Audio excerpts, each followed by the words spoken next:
Yeah. I don't know if anybody's watching, which probably isn't the case. Oh, looks like we're just going up now. Watching, which probably isn't the case. Oh, looks like we're just going up now. Oh, say something real quick, just like anything. Which probably isn't the case. Hey, what's going on? Oh, looks like we're just going up now. Oh, say something real quick, just like anything. Hey, what's going on? All right, good. I got everything set up right. Just got to make sure that the audio comes through on both sides. So I don't want to repeat it that one time when it was just my side of the conversation that was being broadcast on the stream and no one else, because that guy was real confused about that conversation. That's fucking hilarious, though, dude. Oh no, I mean it is funny. I mean it's not like it matters. We're not Right. really building an audience here at this point. I mean, yeah, we haven't tried to acknowledge that. We haven't remotely attempted that kind of thing in at least 3 years, I would say. Yep. Oh, we'd have to go in a daytime hour, I think, if we wanted to get people to watch. Yeah, it's true. God damn it. I take my fucking meds. My back is fucking, dude, the last few days, like, I don't know if it's the rain and shit, but yeah, the last few days have been really rough, dude. Like, especially, I mean, it always fucking hurts, obviously, but yeah, the last few days have been fucking rough. Oh, bummer. Yeah, I had a kind of similar thing. My work bed is not great, and I've been doing like full time there because we lost the other overnight guy for a while. So, oh, wow. Doing extra shifts, my back is just not really very happy with me. It's not terrible. I'm probably not nearly as bad off as you are right now. Like, but it's still just kind of like, oh, this sucks. Yeah. Is the weather fucked up where you're at, or is it pretty much just the worst? No, we don't even really have high humidity. We're only at like 48%, which for California is pretty low. Yeah, I gotcha. That's funny. I think that's about as high as it gets here. Yeah, it goes up to 100% here sometimes. So, I mean, it's pretty fucking miserable. Yeah. I do have a dehumidifier in my room, though, so, like, if I catch it when it's still at, like, 60% or something, I can turn that on and keep it real low. I think the AC helps. At least the AC helps a little bit, I believe. And I did finally get my vent opened up the rest of the way, so now it should work a little more effectively. But man, that what do you call it? The dehydrator really does make a big difference when it gets really humid. It's nice to be able to drop it back down to like 40-50%. Indeed. Oh, I like that you posted the cosmic brownie sausage. Like, I'm totally subscribed now. I fixed that problem, thankfully. His stuff shows up in my feed. And his is like probably the least offensive thing to see in your feed too, because it's only like a couple of minutes.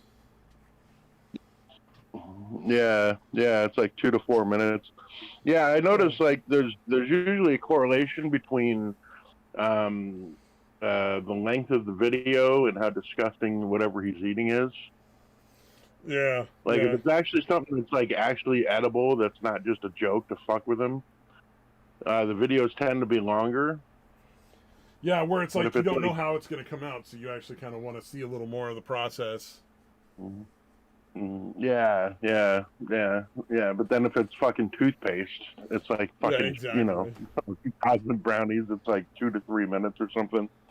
The cosmic brownies, there was a chance it could be tasty, like warm brownies from the oven. That's good. Not a real good chance it was going to be good, but Yeah, and a sausage casing on a fucking bread bun. Yeah. But again, it is food at least, not unlike toothpaste or water or you're really not supposed to eat toothpaste. Aaron was the funnier one. He's like, it tastes like sausage casing. I don't know what you all expected. This was really dumb. Damn. The I fucking like thing how you said honest about he the is little that. fucking, what do you call them? Those little candies? He was like, Oh, the candy corns? well, yeah, well, whatever it is on the Cosmic Brownies, those little things. He's like, Oh, if you yeah. don't Oh, bite yeah. I into don't know these what the fuck things, those they are. show up in your poop. Yeah, I've eaten those brownies. I used to get them at like my junior high and my grade school in our lunches. Oh, right, coupon right. lunches, you might get one with it. And yeah, he's not Mm-hmm. wrong. Yeah, if you eat those, you just get little colored candies back in your poops. Yeah, I don't think I've ever failed to fucking chew into those things. I usually deliberately chew them. You know what I mean? So I was When you're wondering if that was. when you're a little kid, you just wolf that shit down. You're like candy, yeah. Yeah, I was wondering if that was true or if that was a joke. So that's good. Good to know. Well, probably both. If you think about it. Indeed. Oh, fair warning. I don't know when, but Lyman is planning on trying to join in later. Wonderful. Your favorite communist. Dude. I seriously feel like having like a fucking buzzer or something where we have to change the subject. If I hit the buzzer or you hit the buzzer. Like we have to talk about something that's not political. Yeah. Yeah, you know what? When he's not on politics, he's great. Yeah, that's what I'm saying. Dude, it's really seriously tough to not tell him to shut the fuck up when he starts talking politics. Like, I really want to tell him, dude, shut the fuck up. I've gamed with him a lot. With him and also with Satan at the same time. Sorry, I was just putting some clothes away. Just finished folding my laundry. Right. Like to get it done early in the weekend so I don't have to worry about it later. But yeah, Satan kind of tells me to shut the fuck up every once in a while. No, it's just how it is sometimes. Mr. Samaj, welcome to the giant monkey with the drawing. Yo, hoi hoi. Shut the fuck up. Oh, wait, sorry. We weren't even talking about Samaj. You're just practicing for Lyman? Yeah, I'm practicing for Lyman, dude. Oh, really? You expecting Lyman to show up? Well, he's going to show up like later, though. Probably not for an hour or two. He's gaming right now with another one of his friends on the server that they invited me to play on with Valheim. Oh, okay. Speaking of gaming, goddamn, I wish gaming would come back online. Oh, is he not streaming anymore? No. Well, I mean, a lot happened all of a sudden. Not to mention there was some drama that just wasn't going away. Oh, so that's why he's ducking out. That makes sense. Yeah, so he just said fuck it, and then he just deleted his whole channel and his Twitter account. The Discord's still up and running. Oh, good. Hopefully he'll come on here once in a while and just hang out. You have to be. I keep this drama free. If people starting drama, like what was his name, Trippy Poop, and I don't even hate Trippy Poop. Like he's cool. He just was starting with the drama, and I'm like, nah, dude, that's not gonna work. No, well, that's why I haven't unbanned him.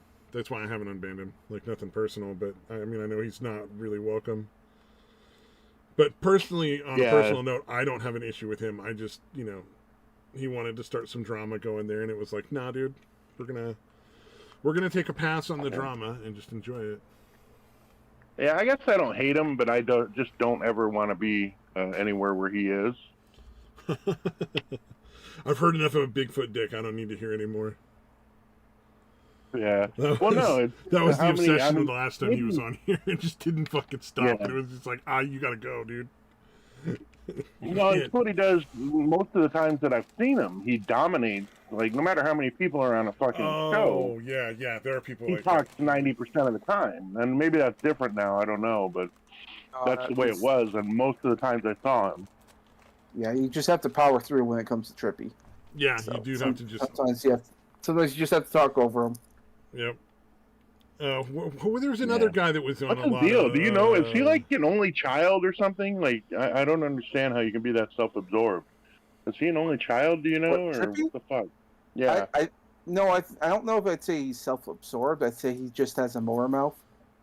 He just didn't learn to just stop and let other people talk. It just keeps going.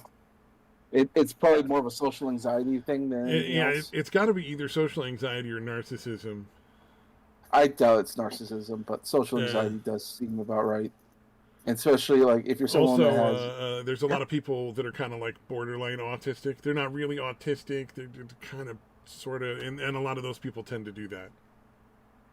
Yeah, it just is incapable of recognizing social cues. Yeah, okay, maybe that's better than saying autistic, because it's not really autism, but it is sort of a lack of social cue. I'm not a psychopath. I was tested. That's the one joke I like from the Big Bang. Score. That's like the one test or the one joke I do enjoy from the Big Bang Theory. It's like, I'm not crazy. I was tested. It's like, that's not a good barometer to use, man. If you had to be tested, there's something wrong with you. Yeah, you gotta be a little crazy if you're fucking tested. Like, I don't like Big Bang Theory, but that joke I can tolerate. Oh my god. How y'all doing? How's life going? I'm all right, man. I'm just kind of chilling. I got a chance to earn a bunch of extra money working full time for a while, so. Good. Nice. A little extra money is always good. I'm my life's a bit chaotic. Got to go through a move. Grandmother's dying, and weird shit. That sucks. Yeah. Well, I mean, the move part is the most stressful thing right now because my grandma, she's got cancer, and it's probably going to take her. And she's like, I don't give a rat's ass. And then she just, as soon as she was able to leave from the hospital, she just left. Right now she's home, so she just like cancer. Yeah, okay, whatever. What else is new? So I'm like, oh, okay, all right. At least you're not bothered by this. I hope. It is actually kind of how my dad was. Well, he had, kind of beaten the cancer twice, and then the third time he was like, I'm done.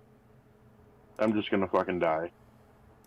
See, my grandma, she's like in her late 80s, so she's pretty up there in age. Yeah, she made it longer than a lot of people. That's for damn sure. And you know what the funny thing is? It's like I see her, she doesn't look any different than when I knew her when I was a kid. It's like the only thing that's changed is that she's using a walker. Everything else looks exactly the same. I'm like, I hope I age as gracefully as my grandma, because my God, that was something. And she was like a chain smoker and everything. I thought she was going to go a long time ago. Yeah. Actually, chain smoker, works, you would think, yeah.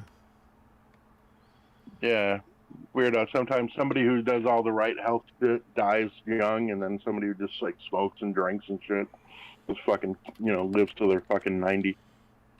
Somehow that works. But then again, that's a testament of modern day medicine. So, like you can like your life could be shit, but I mean, so long as you get the help when you need it, like okay, I guess you can make it.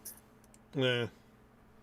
Yeah. Well, I mean, my dad got through cancer like 3 times before it finally got him, So, you never know. Yeah. And then, what was it? My aunt got taken out by complications from a broken ankle. Oh, really? Yeah, we think the hospital may have fucked some stuff up or something, but there was nothing to really prove anything, but she definitely, it was something to do with her ankle being broken and, blood clots and stuff. That wasn't handled correctly. That makes sense. Yeah, blood clots is definitely something they have to worry for. Well, and she was getting up there in age. She wasn't the most sturdy of individuals, even when she was in perfect health. Plus, she drank all the time and smoked like a chimney. So there was a lot of other shit that probably, also kind of glommed onto the thing at the same time. But it was very sad and very sudden. Well, and obesity is also a huge factor, which is a big problem now. My aunt was skinny as a rail.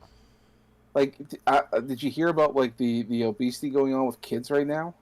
Yeah, no, it's getting ridiculous, and it's. I genuinely think it's just food. Food is so fucking unhealthy unless you are making every single thing from scratch, and even then, you gotta be really careful with what you're picking out. Well, like for instance, like I blame the lockdowns in particular because a lot of kids when they're not going out and doing stuff, Yeah, because no exercise too. yeah, they're not like kids are not getting the proper exercise that they need. In a lot of places, if you look at where the lockdown's going on, obesity around children has just skyrocketed right now, and it is directly linked to the lockdown, which should be setting off alarm bells. Which is also part of the reason why a lot of parents are getting mad at the school boards for shutting down.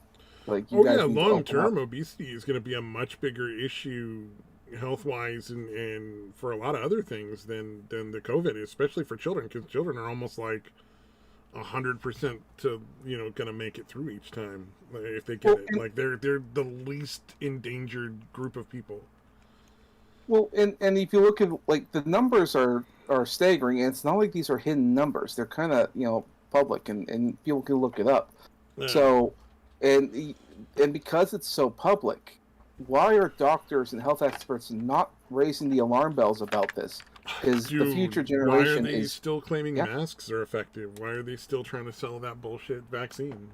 exactly. Well, I think part of the There's reason money for to be made. It's not just in vaccine money, but these pharmaceutical companies are going to make money off of blood pressure pills. They're going to make money off cholesterol yeah, pills and all sorts of other shit. Like there's all this secondary stuff that they're also going to get profits off of. yeah. So there's a lot of money to be made. Yeah. I think they're getting a little too greedy, and I think that there's going to be a reckoning of sorts. With that said, someone's going to make money off of this. Oh If yeah, it's well, people have already made a ton of money off of this. Mask companies, like Fauci's invested in several of the companies that are making masks and making vaccines. well, and I've heard You know, like there's a lot of talk going around of having like a repeat of the Nuremberg trials, and a lot of these CEOs and all that these corporations, these medical ones are probably going to be brought up, and that I wouldn't be surprised if that does happen. But even if that does happen, and a lot of these companies are forced to do compensation, they're going to make all that money back because of all the future problems that they're creating. yeah, oh They, yeah. they, like all the pills and stuff, like they're going to make a killing. Or even if like a new company gets created, how much you want to bet that they had something to do with the old company? Oh Someone's yeah, going to yeah, profit yeah. off They're of gonna this. most of their staff, especially the upper staff, are gonna be identical. Yeah, there needs to be like a change in society, like a huge change. I don't know how it's going to look, but definitely future Well, planning I is going to mean, require. protests in the UK got rid of the vaccine passport there altogether already. So I mean, you don't see it because the news doesn't want you to. But there are still massive protests all over Europe, massive protests in Australia. Well, the You know, protests in Australia, I think, are dominating a lot of the internet talk. We don't hear about what's going on in different parts of the world. Like, yeah. I don't know what progress is really getting done. With that Oh, I said, wasn't talking about the internet. I was just talking about mainstream media is not showing anybody any of that. oh, for sure, for sure. But I Yeah. mean, where I usually go, like the people I usually follow, they're all talking about Australia. One of my favorite videos is with the Australian the police and stuff, and all their riot gears are walking by, and there's a guy with a little trumpet, and he's blowing the Star Wars stormtrooper theme Oh, nice. as they're walking by. Well, It's and fucking yeah, you know what it's about, right? The crazy thing where people are supposed to download a phone app where at any time the police can just text you and you have to send them a photo of where you are and you have to be in your appointed place or they'll come fucking get you. yeah. Yeah, I heard That's about that. fucking insane. I would absolutely not tolerate that. Like that's get your rifle time. Well, see, Oh that would wait, be those nice. motherfuckers gave up their guns, didn't they? Exactly. They all thought it was a Exactly. good plan. Yep.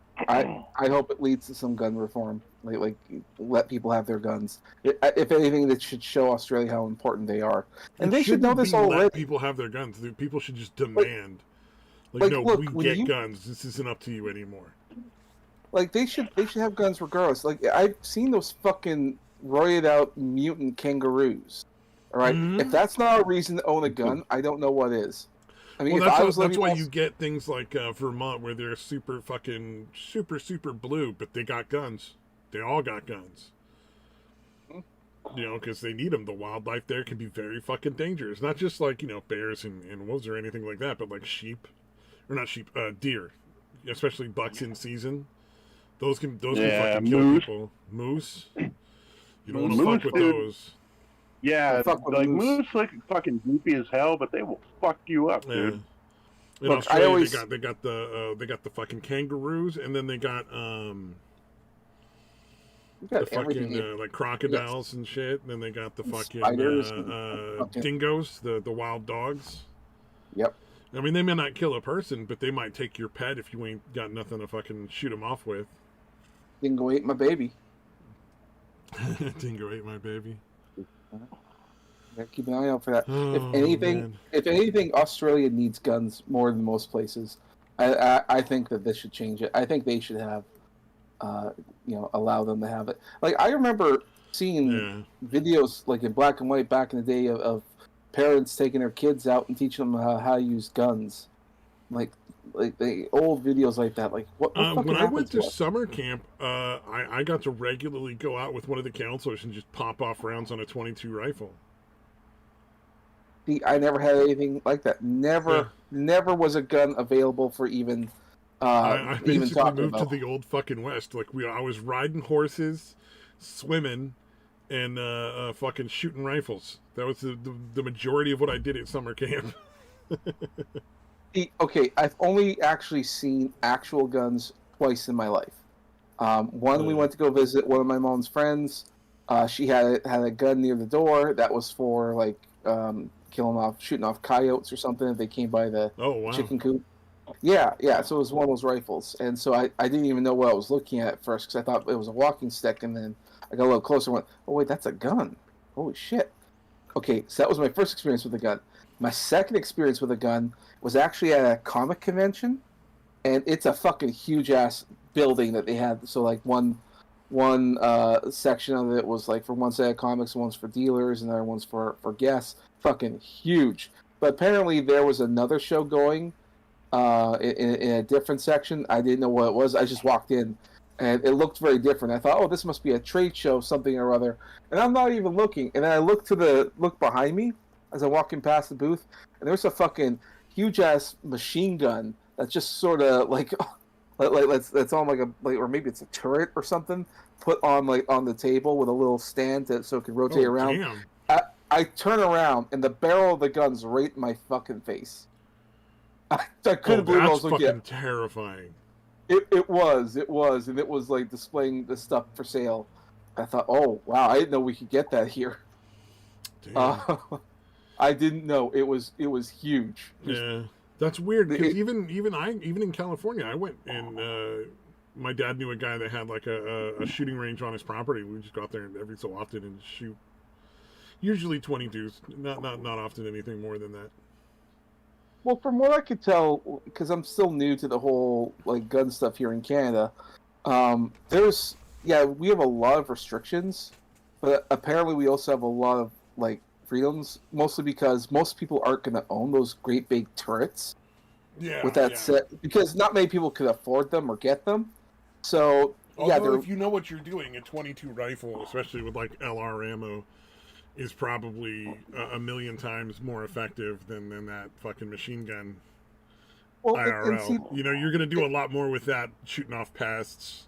Oh, for sure. But I think the mindset is that if it's so expensive, then no one's really going to get one, and the ones who do get are going to be rare people. So with that said, a lot of that stuff's legal here. I didn't realize it. And there are some things that aren't legal in America. That's like 100% legal here. I believe fully automatic machine guns, they're no longer making new ones, but there are still some that are out there that are legal that people own. They're basically collector's items, and they only appreciate in value. So it's actually like an actual investment if you go out and buy yourself like an automatic rifle. You know what? I could see that. I could see that being a thing. And for a collector, like you could buy one of those things and maybe never fire it, but it'll still like grow in value because if it's a collector's item, like yeah, okay, go for it. Yeah, you have to basically like pay a whole bunch of extra fucking taxes and fees and stuff for transferring the ownership, but like, you buy it for $10,000 in like 2 or 3 years, it's probably going to be worth 15. Well, and it takes me a little while to realize the value of things because I always just collect things because it's fun. I don't actually think about value. It wasn't until one time I sold, or a guy offered me like $400 for one of my Yu-Gi-Oh cards. Like, well, oh, really? Yes. Okay. Yeah, 400. Yeah, all right. And had I known that, because I actually had a bunch of extras that I just traded off at a convention, I should never have done that. To this day, I'm like, all right, all my cards, I hold on to them. I never trade them now. I used to like not give a rat's ass. Trading them, you just looking them up feverishly on the internet. Like, how much is this worth now? I almost did. I almost did. You and your cards, Day One is comics, man. You both got some pretty valuable collections going. Well, yeah. Speaking of the comics one, I do have one that I'm never going to show anyone because the value of it like skyrocketed immediately. So DC Comics was doing this like edgy Batman Damaged series, and in the first issue, because it's supposed to be like blood and guts and all that kind of shit that gets to be in there. There was one where Batman's having like an existential crisis after a job went bad and a bunch of people died, and so he has to take off his costume because it's all covered in blood when he gets back, and he's walking around naked. And there's one panel you get to see his dick. And apparently that one panel, and I don't know why anyone was shocked, but it made a big deal on the internet. I remember that, yeah. And so that comic, within 24 hours, immediately went up in value. When I bought it from the store, I paid, because it was a bigger issue. It was like a magazine-sized issue, and it was about $15. The moment I got it home, it was worth $60. And then the next day, it was $100. And then DC did a reprint of the comic, but they covered up, like they used like black bars and stuff, and they censored the dick. I have the uncensored one with the dick. Oh, that which only increases the value of the uncensored one now. Exactly, and so now, like, I've never looked up how much it's worth. I want that to be a pleasant surprise when I'm willing to sell it, because I was shocked. So I have the one. You never know; it could have also just dropped in value too, though. I would maybe consider checking at some point. It could. The market can fluctuate over time. It also varies depending on how things are going. Like right now, the world's in absolute chaos, and no one's really thinking about it. But the value of it could change. So I'm gonna hold on. Now would be a good time to pick up some of the collector's issues if you're trying to use them as investments. Well, since you probably get them a little cheaper because people are desperate to pay bills because they may be out of work still. Yeah, and so I gotta be careful about that. Yep. So I'll hold on to some of my comics. Yeah, I'm just saying, if you can, you might want to buy some of the better stuff out there because you can probably find some of it at really good deals, and it'll increase in value again as like things begin to smooth out again. That could be. Who knows? I gotta wait for the world to stop being in chaos. So. Yeah, well, I mean, all the court cases got to take time to go through for Biden's bullshit decree. Oh yeah, I don't think that. Everyone knows that's not going to pass. I've never been so happy that my company fired or had to fire a bunch of people and shut down one of their houses. Oh yeah. Now we're nowhere near 100 people. Like we're not even close to over 100. We're more at like 30 or 40. Well, that saved your ass. That's for sure. Yeah, especially because I'm partially employed through my company by the county. Yep. Did you guys hear about this recount going on right now? Oh, in Maricopa, they're done. There was 50,000 fake votes for Biden. He lost by a landslide. Oh yeah, and they didn't even do a full audit. All they did was find the ones who were bad addresses and multiple voters. They didn't even go into checking signatures. No, yeah, and they did have a paper test because you can test because they only send out a certain type of paper, and a lot of them turn out to be photocopies. And that again, that was kind of duh because you could sort of look at the signatures and this kind of looks the same. So yeah, it was pretty much happening. But yeah, the thing going on right now is that I think Texas is doing a recount as well, and and Georgia I think is close if they're not actually doing one. Yeah, and all the early counts show that this is clear. He's clearly not president. And I hope something comes of this, because let me tell you, Biden is trying to destroy your country, and he's just trying to destroy it as fast as possible. And I think that's done on purpose. Yeah, well, I think, again, he's really being puppeted, dude. Like, he has no idea what the fuck's going on, for the most part, I think. And they're just telling him what reality is. What they fucking, it's bullshit, obviously. But, yeah, he's too far gone, dude. He's just a fucking puppet.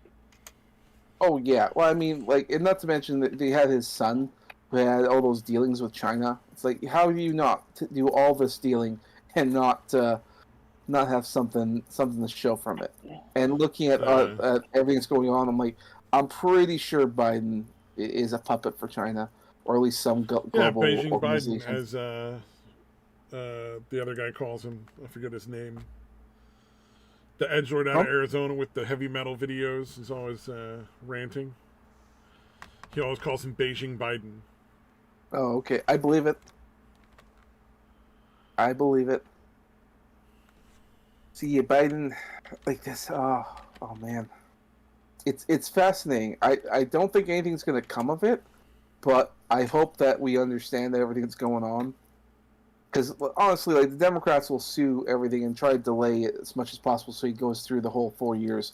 Although 1 year, things are fucking collapsing like crazy. Yeah. Oh yeah, Biden took office and just basically destroyed everything. Like, okay, if a large swath of America decides to become like Florida and just say, nah, we ain't doing this shit, then fine. I'm okay with that. Tell him to go fuck himself. Was it, when Biden took office, he immediately put out more executive orders than any other president in history.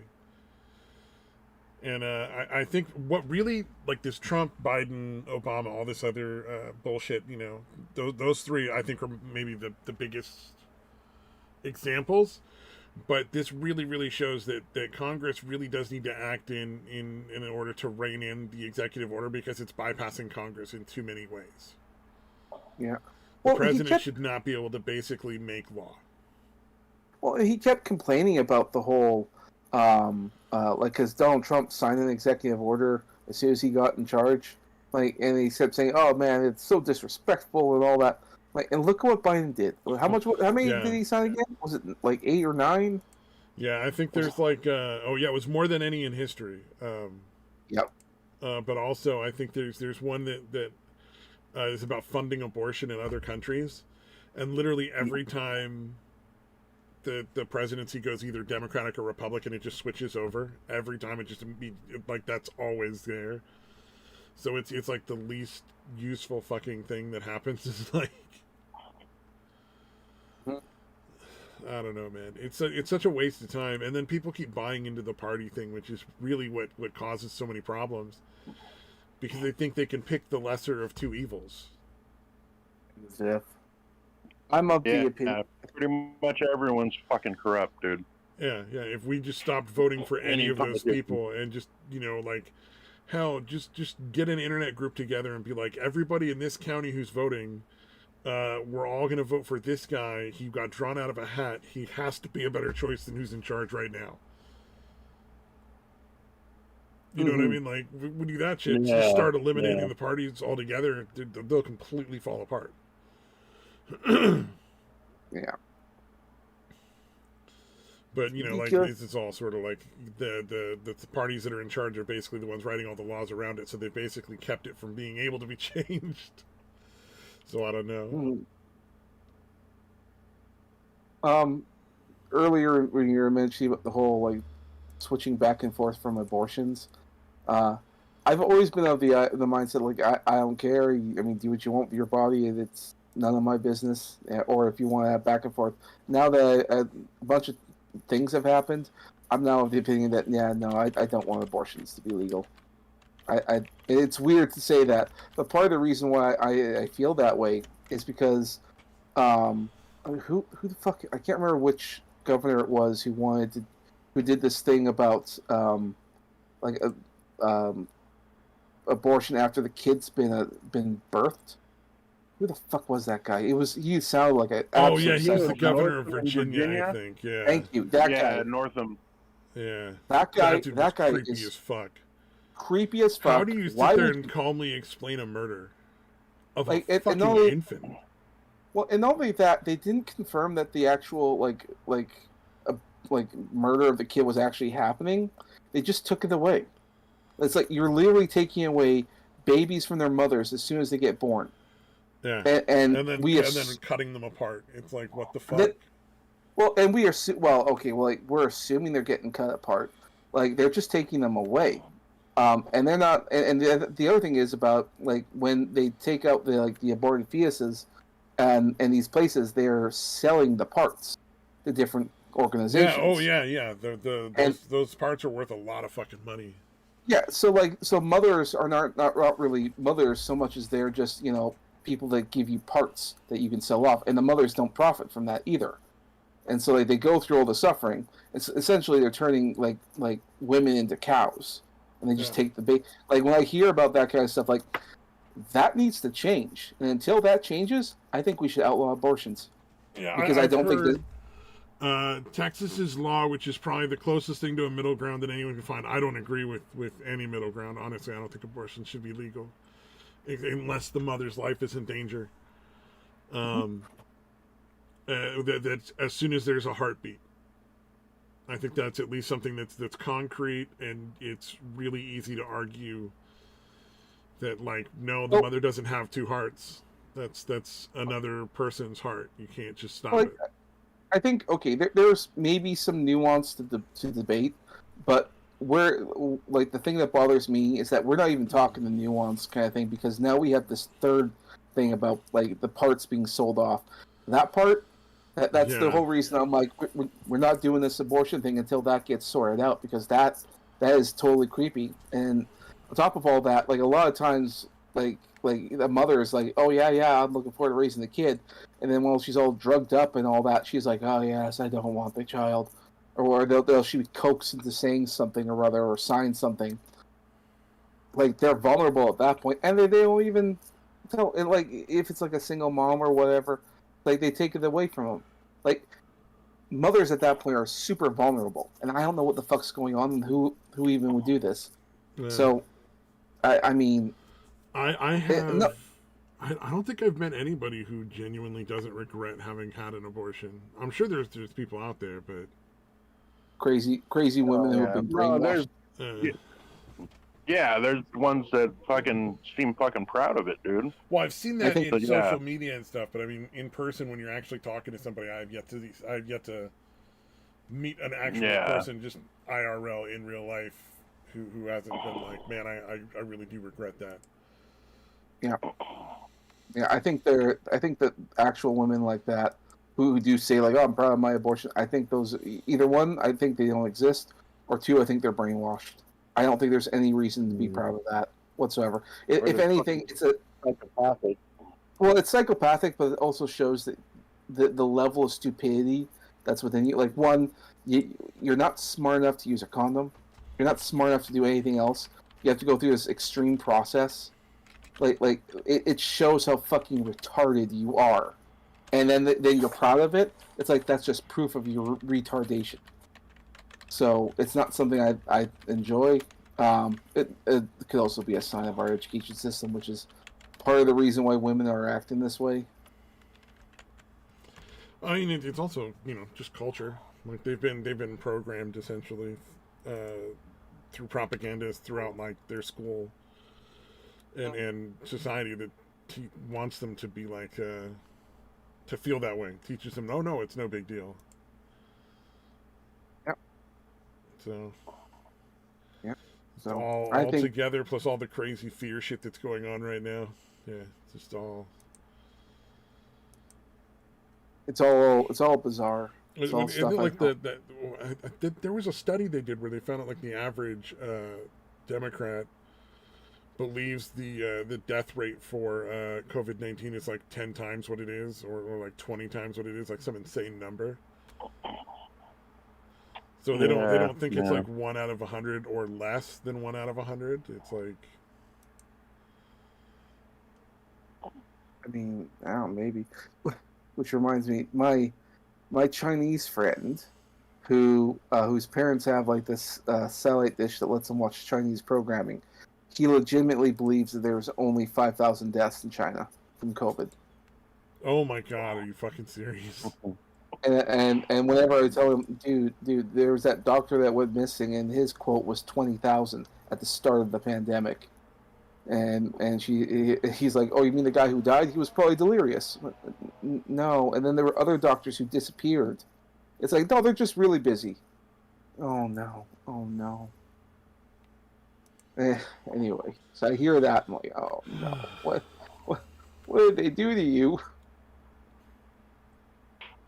Yeah, it's tough, dude, and you see the people that seemingly can't think for themselves or just don't want to, and only get their sources from ones that reinforce their opinion. Yeah, it's surpassed a regular political belief to like basically a religious core value. Well, dude, I've been saying that for years. That ideology is essentially supplanting religion for people that don't believe in God, like atheists or agnostic. It's almost like atheism has been a bad thing. I think it has been. Mostly because I think there's plenty of fucking reasonable atheists, dude. But yeah, it's just I don't know. People tend, not everybody, but I wasn't talking about atheists being bad. I just meant like it's a general thing. It's like, unfortunately, like the less people that believe in religion, the worse it seems, because a lot of these people can't fucking are just incapable of operating without like a higher power, an unassailable authority to control their life. One of the major generals in China published a book talking about because he said, from a strategic planning, if China was to ever go to war with America, it would lose 100% of the time, even with huge leaps and bounds in technologies and studies and whatnot. They just don't have the means to manufacture the weapons needed to do it. Like, and even now, because China wants to become a major power with all that, like, America's military might is still superior to China. Oh yeah, so just because China can't has do a it. million-man army, don't mean, China in modern warfare. Exactly, and so in the book that was published, is like, in order to defeat them, you have to, it's a long game, and you have to play the long thing, and so they influence things like culture. And so the real thing, like, because when we heard about professors and teachers in universities and colleges, a lot of them who were giving out technology and stuff to China. But there were other studies that found out, or at least I heard about it, that they were probably in other cultures, and one of which was gender studies and environmentalism. Oh yeah, and if you look, sure, a lot of this is an attack on our economy in a country from China. Well, and not only that, it's also ours culture. Isn't just Western civilization. Yeah, but I mean, it's also from the whole culture aspect, and in regards to, let's say, atheism. Well, there was an influence later on called Atheism Plus, and it was filled with a bunch of feminists and a bunch of people who came from colleges and universities who were studying all this stuff, who also seemed like they may have gotten funding from China. So it could have been, when the whole atheist movement was starting, it was like, yeah, okay, whatever, we do our own thing. But then this whole other movement came in and took it over. And now it's like maybe atheism was just a whole thing about questioning reason and being edgy or whatever, but then it blended into this other stuff. Yeah. And I think atheism itself, like, maybe it was just intellectual questioning, but now it's become this whole thing of like indoctrination and all that. And religion, atheism has become a religion, ironically. But also, like, religion itself, like Christianity, was one of the keystones and the glue that bound the country. Like, we may disagree politically, but at least we agree on the like religion, God, and ethics, and all that kind of stuff. Well, if you take that away, well, then what's left? Well, you still have your political beliefs, and that's what further divides us, which is part of the reason, if you fast forward to today and look at the whole political divide, it's huge. And so, like, when we did away with one of the pillars that held us all together, that being religion, well, then that's what caused the whole crumble. And so I do believe, like, and this is coming from an atheist, I do believe that religion is the one thing that's going to save us. I think people need to start going to church. Like I don't know if there's any reason for me to go. Maybe I should, but I do think people should probably start going back. Oh, I think church is good for really dumb people, and it's unfortunate that it kind That's of not seems your like ego you can't coming have out at all. That's not your ego coming out. Are you implying that people of faith are stupid? How fucking dare you? I know, I'm You so entitled mad. atheist. I'm sorry. Yeah. No, I'm just saying. I think that unfortunately, because atheism doesn't offer anything in return, so you're not like giving up religion and then picking up a different set of values or a similar set of values from another sort of belief system. So it leaves an opening, and propaganda is apparently really effective at filling that opening, which is unfortunate. Yeah. That works for humans in general. And I would imagine there's a lot of people out there who would like to turn to religion, but part of the problem with what's going on right now is with the pandemic, churches have shut down. Well, yeah, that's so definitely you targeted, yeah. And you may want to go to church, and you may want to look for some spiritual comfort. And I guarantee you, given things that are the way they are right now, they probably need spiritual comfort. You're not going to get it. Well, and it's also a big part of community. You're going to talk to a lot of people there and find out that maybe you're not in a minority group. Mm-hmm. You know, like, oh, maybe everybody agrees with the basic common sense of they don't, think that we should be having to force to wear masks or shutting down businesses. Mm-hmm. They don't want that community cohesion. That's the enemy of communism. Well, and also they say that we can't communicate. Like, you can't go out and meet with your friends and whatnot. And how do you communicate? Well, you communicate via the internet. Unfortunately, if you're using things like Facebook and Twitter, a lot of what you can and cannot say is based on what Twitter says, and they will regulate the things they that you say. regulate what conversations are allowed, which should never have been acceptable. Like in the early days of the pandemic, you couldn't talk about the virus. You couldn't talk about it. It was like a forbidden thing. You talk about it, you get suspended or banned or whatever. And now, look what happened. Yeah, now we can talk about it, but essentially it's like the only thing you talk. Like I can't say, well, there's these treatments. You don't need a vaccine. So, you can't say that. And even now, saying that it's kind of dangerous. So. Yeah, it can get you in a lot of trouble. It's pretty ridiculous. Especially like a lot of the things that you weren't allowed to say because they were supposedly false. You were giving out misinformation about something or other. Like now have been confirmed to be 100% true.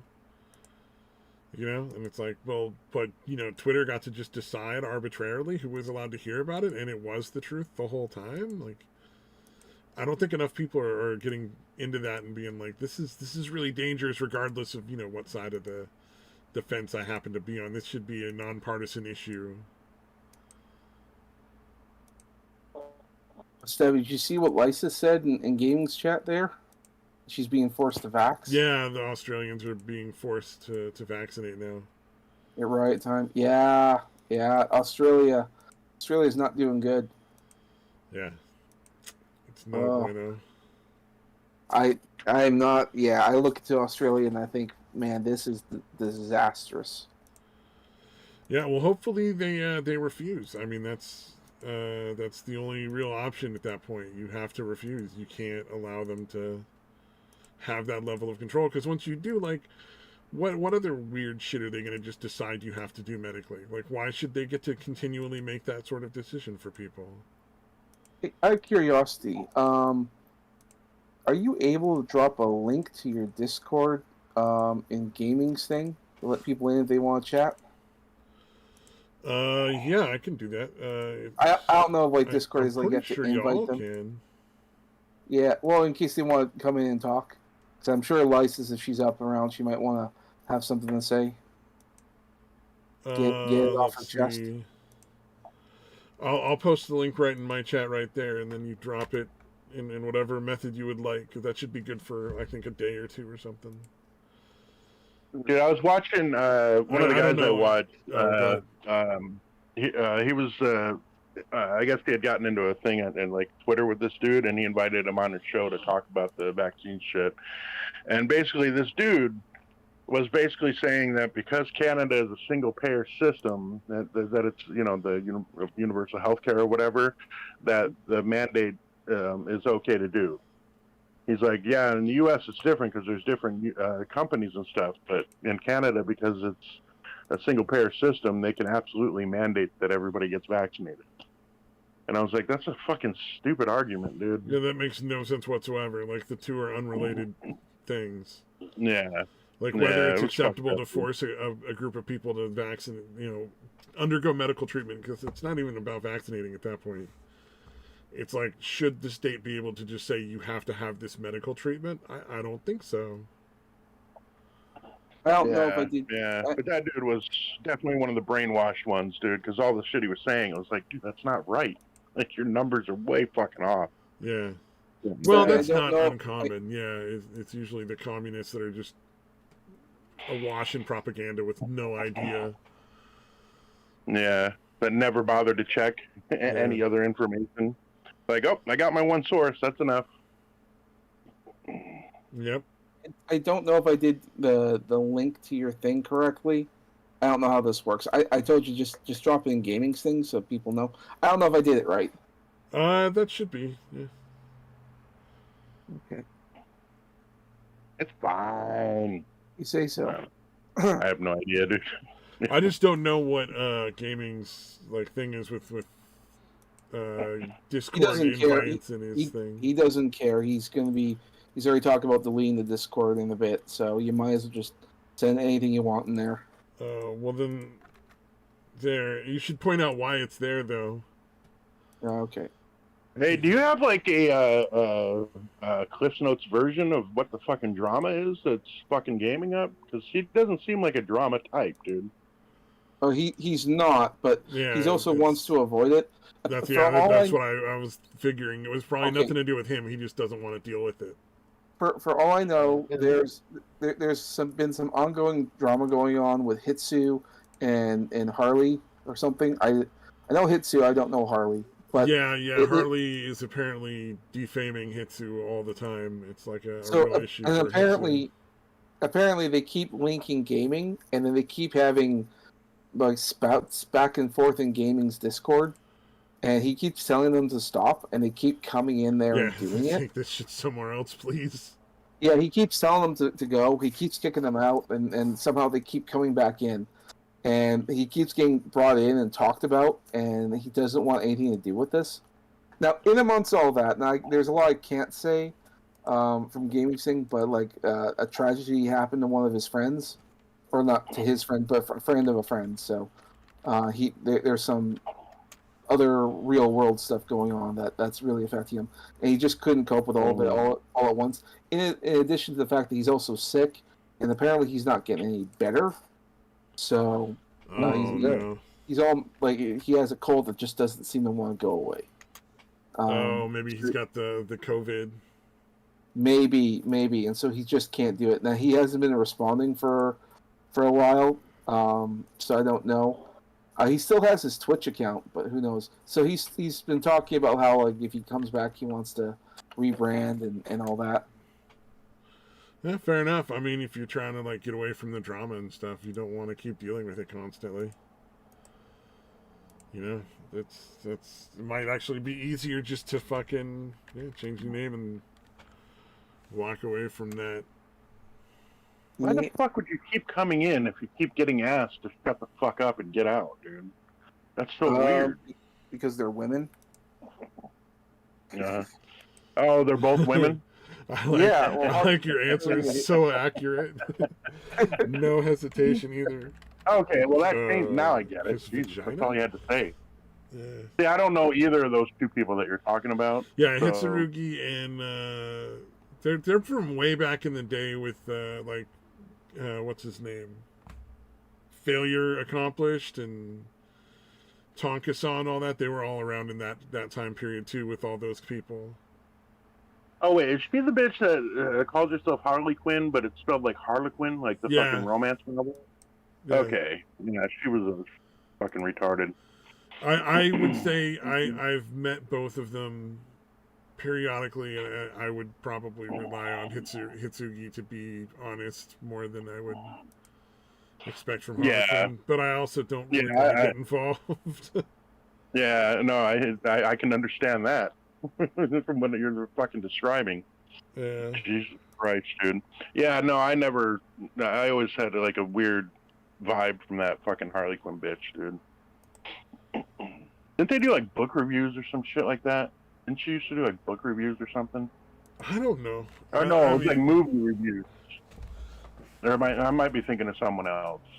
yeah, I don't remember a lot of stuff from then. I mean, there were people I enjoyed watching and people I didn't enjoy watching, and I got to meet a lot of cool people in chats. Right. There's not a show that wouldn't thrive with more titties, Doc. That's 100% correct. And not the man titties that I have. That's not going to cut it. Nobody wants to see that cleavage. Hey, it's Doc. How's your foot doing? Let's wait till he answers. Medical issues are afoot. But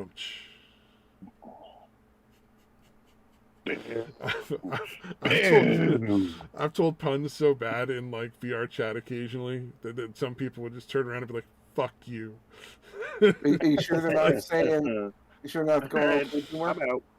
That's the main reason I miss Satan in the show, dude. Him true. groaning at our fucking puns, dude. Well, he's working tonight. I think I told him that He's the last time right I talked to him. Yeah. I'm like, do you know how many puns have gone ungroaned at on the show since you've left? Oh my god.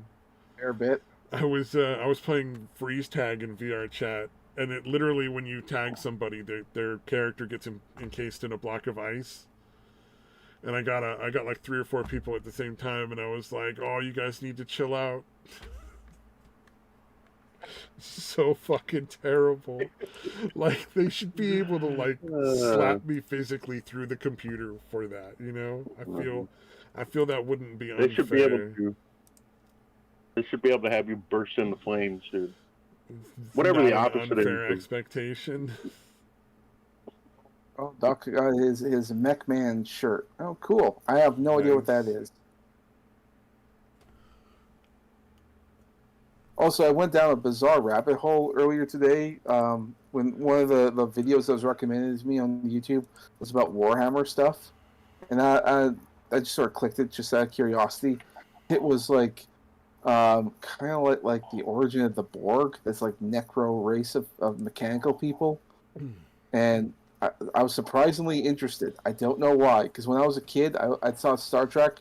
When I saw the Borg, they fucking freaked me out. They were scary. Yeah, the Borg is a scary thing, dude. The whole assimilation thing. Yeah, it's creepy. It's like God, that's what real life is now. The Borg. I mean, essentially, you know, you will be assimilated. Resistance is futile. You will be vaccinated. That is true. That is a pretty good analogy for what the fuck's going on nowadays. Speaking of which, you guys see that Project Veritas and the blow dart shit? Yeah, that was fucking nutty. Oh, fuck, yeah. Guy was fucking nuts. Like, blow darts? You know that guy has, like, no real authority in that organization. I'm sure he's just some random-ass peon, but he was that fucking nutty, and they were just like, this is gonna be entertaining. This I don't know, that pudgy little guy, oh, he was freaky. Oh, he was not gross. freaky. Yeah, like, don't get me wrong, I just doubt that guy has any real authority. Yeah, he better not have any authority. But if that's a common joke that goes on there, like, I don't know. Like, the idea... Oh, well, that kind of thing with the blow darts is the kind of power fantasy that's pretty common for people that feel like they have no control in their real life. So he's unlikely to be even in management. Yeah, well, it's still, if it's a joke, I'm like, oh, I guess, but fuck. Yeah, it's also, Doc's gross. like, Doc was saying Randy Savage. So I guess you mean Macho Man Randy Savage? Yeah, because the O was left off. I heard you say Mech Man. Oh, that, yeah, I think he means okay. Macho Man, but I just really stoned. Right, fair enough. Macho Man Randy Savage. Oh, yeah. Yeah. Now the oh, yeah makes sense. Okay. Man, I'm slower than I should be. And I even figured out that it was Macho Man. I just didn't get the oh, yeah until you said it. Yeah. And I watched that shit when I was a kid. Oh, Lotus Wolf. Oh, okay. That's who Lettuce is. I knew it seemed familiar. I just didn't remember. I didn't know specifically. Oh, Lotus Wolf is in. You're on Australia too, aren't you? Like being forced to vaccinate now. Yeah, you better be up protesting. Although not like it's going to get covered on the news. I think Australia also banned like aerial footage. Like you're not allowed to cover it. Like you're not allowed to have a police helicopter or not a newscopter up there to cover it. Like that to me, that's nutty. Like this is a news-related thing, so yeah. Oh, Shroomhead 420 is in there. I'll put him in the trusted. I've talked to him on gaming stream. He's actually pretty chill. Cool. Oh, yeah. There's Squash. Yeah, well, with gaming taking a hiatus, I guess, I mean, who knows? People need to come in and chat. I mean, yeah, I'm probably not going to want to have more than like maybe 4 people, 5 people at the very most on, though, at a time. I try to keep it like... Dude, this is your first time getting popular on Discord. Fucking don't start saying boundaries now. Let's get at least 20 people in this Discord chat. Come on. No, I mean in the stream at any one time. That's what I'm talking about too, man. No, bring them all in. Bring your kid. That. You come in, bring your friends. Get grandma in here. Actually, no, don't get grandma. Both my grandmas are dead, so if you get either one of them in here, I'll be fucking impressed. Oh, it doesn't have to be your grandma. Actually, all 3 of my grandmas are dead. I technically do have 3. Okay, well, leave them in the graves, and people can find a living one. And I have like 3 grandfathers too. Or actually, probably a lot more grandfathers because one of my grandma was married to a bunch of different people. Fair enough. And guys, I don't know if you're familiar with our promotional strategy here, but our strategy is we don't really have one. Like we were talking about at the beginning of the show, like we haven't tried to fucking promote the show in like 3 years. Like we used to put out the links on Twitter and shit, and now we don't even do that. I'm banned from Twitter. I know I'm not on there anymore, and I've never been happier to not be on Twitter. The only reason I think you should ever be on Twitter is just to promote your stuff, and then just do all your shit posting somewhere else, like go on Gab or Minds, and then say where the fuck you want to say. Yeah, like probably. On Twitter, it's like, well, hey guys, we're streaming. Come on in and check this out. Or post something like, oh, just remind people we got merch. Speaking of which, before I forget, out of nowhere, I decided to design a t-shirt design. Let me know what you guys think if this is any good. This is like a quick thought.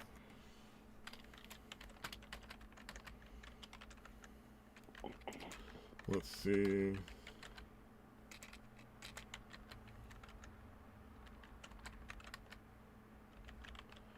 Oh, J2 is back. Here we go. Oh, that one. Okay, I was waiting for something to post, and you had already posted it. Yeah, I love the gorilla with the pencil and the skulls. Yeah. Well, I've been thinking a lot about. I've been thinking a lot about that because I've been doing a sword and sorcery comic concept, and so I've been like, I'll just lean into that. Oh man.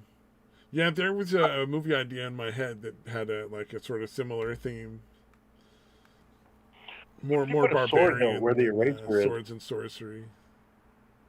Well, barbarians, like that's all like sword and sorcery kind of stuff. It's like sorcery. It's kind of like usually the bad guys that use magic, and it's always the heroes like barbarians and all that.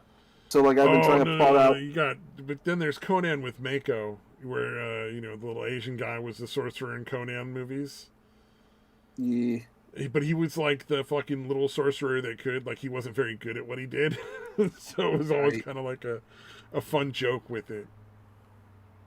Sounds good to me. Like he was effective with like smoke bombs, I think. Yeah, he was really good with things that were really just like technology. Yeah. He figured out how to make smoke bombs really good, but the magic part he was just kind of like clearly faking it or winging it. I don't know. It's pretty funny. It's never really clear in the movies. I'm sure I'm just thinking that that's the one exception is the heroes get to use magic if it's like funny. Yeah, well, they have to learn how to use the magic. Pretty Yeah. much. Yeah.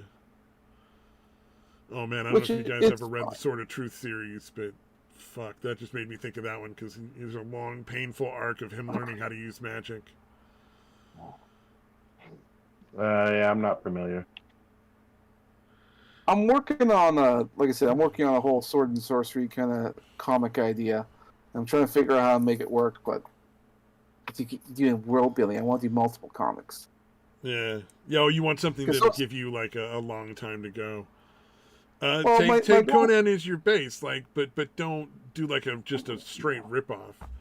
But think of it as like, your character is going to go and run into similar kinds of things. So how can I put my own twist on Conan running into an evil cult that he has to take out? And then like next time it could be, the next arc could be cannibals. He's up against a group of cannibals in a totally different place as he's just traveling around the barbarian world. Well, what I was thinking is kind of like a mixture between that and a little bit of like a D&D kind of thing. There are sorcerers and stuff, but people of the more barbarian and warrior-related professions are not fans of them because usually if they're not careful, they'll be twisted by dark arts and they're going to be bad. So they always look at anyone that uses magic in a discouraging way. It's like, oh, that's good. That could be a lot of fun. It's like, yeah, I guess you could, but I'd rather you wouldn't because I would hate to have to kill you in like 5 to 10 years. Yeah. That's sort of what I got, and I'm planning to have 2 main characters. One's the guy who is learning how to use magic, and one's the barbarian. And so you always got to be careful. It's like he always says, if I see anything, I'm going to cut your head off. I don't want to have to. So there's got to be some tensions. Like, don't piss me off. I'm just looking for an excuse. Oh man, what was it? Are you familiar with Terry Pratchett, perchance? I am. Oh, okay. He has a character, Cohen the Barbarian, who's very fond of saying, like, you always get the wizard first. Yeah, I can see that. And Cohen the Barbarian is an extremely old barbarian who no longer has teeth, but is still every bit as deadly. It's a great character if you ever watch any of the movies of his books, which are quite fun. Which ones are... like, the name rings a bell, but I'm not sure if I remember the books. Terry Pratchett, his are all the Discworld series. Oh, okay, yes, I do know Discworld. Yeah, right. Discworld stuff is all him. Discworld, okay. Hey, do you guys remember on Skyrim if is it the speech tree or is it the going through the Thieves Guild that allows you to sell the stolen shit to regular merchants? I think it's the Thieves Guild. Yeah, I mean, I know you get you have the fences you can sell through the Thieves Guild, but I can't remember if regular merchants was factored into that or if it was. I don't remember. You know what? You're right. I don't remember. I'm playing the fucking game. Too. I don't know why I asked you that question. I'm playing the fucking game. I can look it up. Like, you know what I mean? I can go to the speech tree and see. Yeah. Why wouldn't you? Why wouldn't you just do that? I've never played the game, so I don't know. Fuck, dude. Oh my god! Are you trying to play a video game while we're in a stream? That's terrible.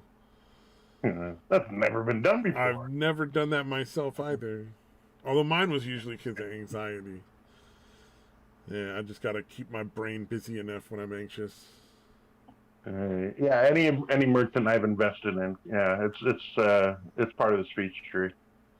Oh, you got to invest in, so you got to give them like 100 gold. Here's 100 gold.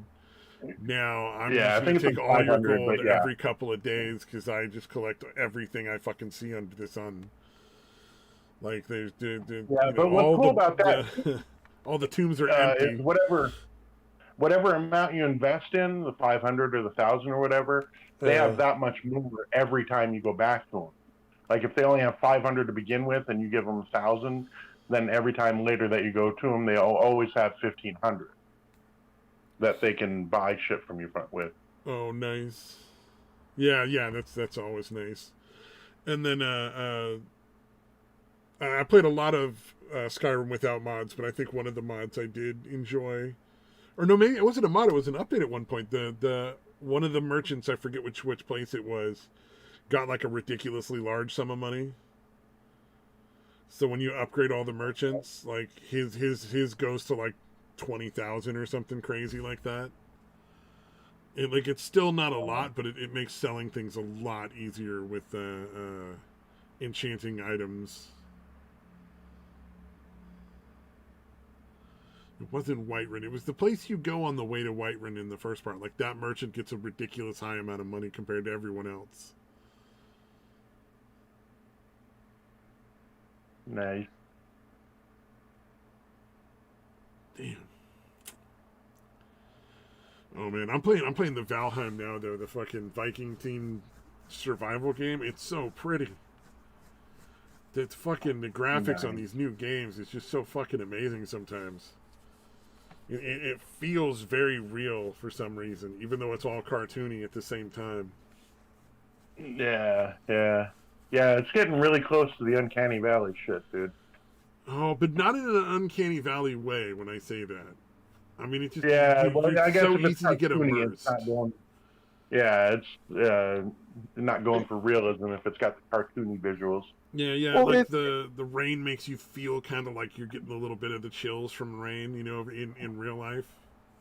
Well, sometimes it's also like it's not so much like you increase the graphics as you know what to do with the graphics that you have available. Yes, like if someone really knows how, like if you knew how grass moves and you do that kind of animation in the game, but the colors are just slightly off, it doesn't really make that much of a difference. But but from the aesthetics point, the like movement being natural is the part that really gets you in it. Yeah, and maybe that's what it is, or they know how to make it. Oh, and it's not set on Earth; it's set on another world. So little differences in like grass and stuff, not a problem.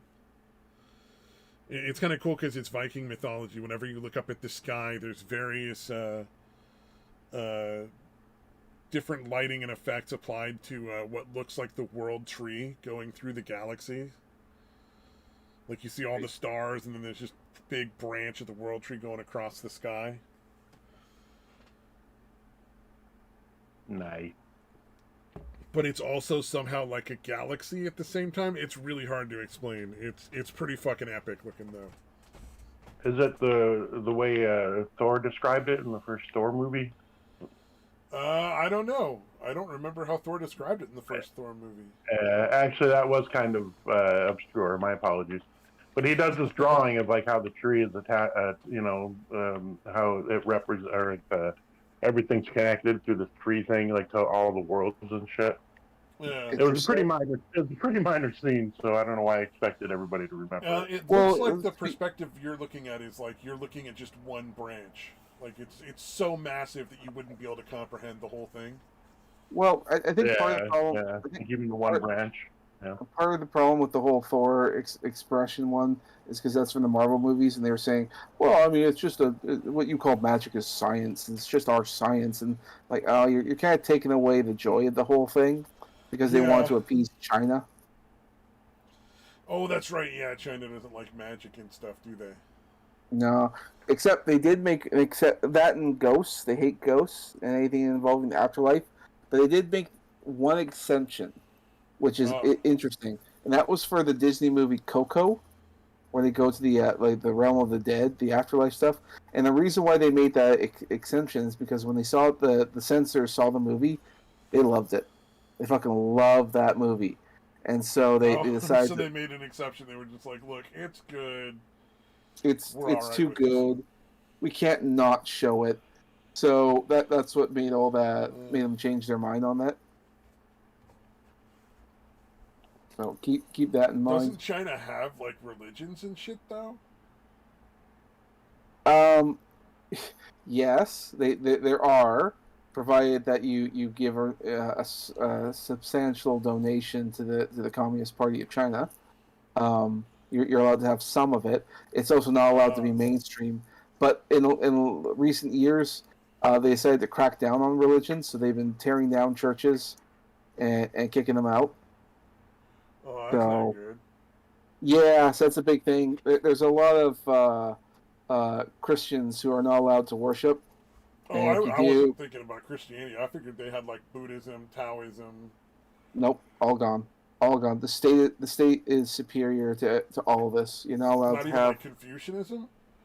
nope. Wow. Nope. No religion whatsoever. There is no such thing as religion. There is only the state. So they're trying to wipe them away. And then you had like the Uyghur Muslims, which we all know about. So like that's a huge problem. So then they just kidnap them and use them as slave labor. That Nice. and mostly also because they hold them in isolation. So Fucking Winnie the Pooh. Winnie the Pooh. Well, I think the other thing in China is that like they do a lot of organ harvesting of the Uyghurs, and the reason being is that in like the Islamic world, they're not allowed to like accept organ donations from people that aren't Muslims, and I think they're not allowed to cut their own people, but if it's another like a third party, they can. So Yeah. China, Islam has a lot of weird fucking loopholes. yeah, so like, and they also have a lot of money over there because of oil. So they have a lot of money to work with, and they buy whenever someone's old and they need an organ, they just buy them from China. So essentially, that's the organ harvesting thing is scary as fuck. I hate that. Whenever I hear that, it just makes me sick to my stomach. I think we should officially call him Winnie the Poop from now on. Yeah. I think Winnie the Pooh isn't a strong enough term.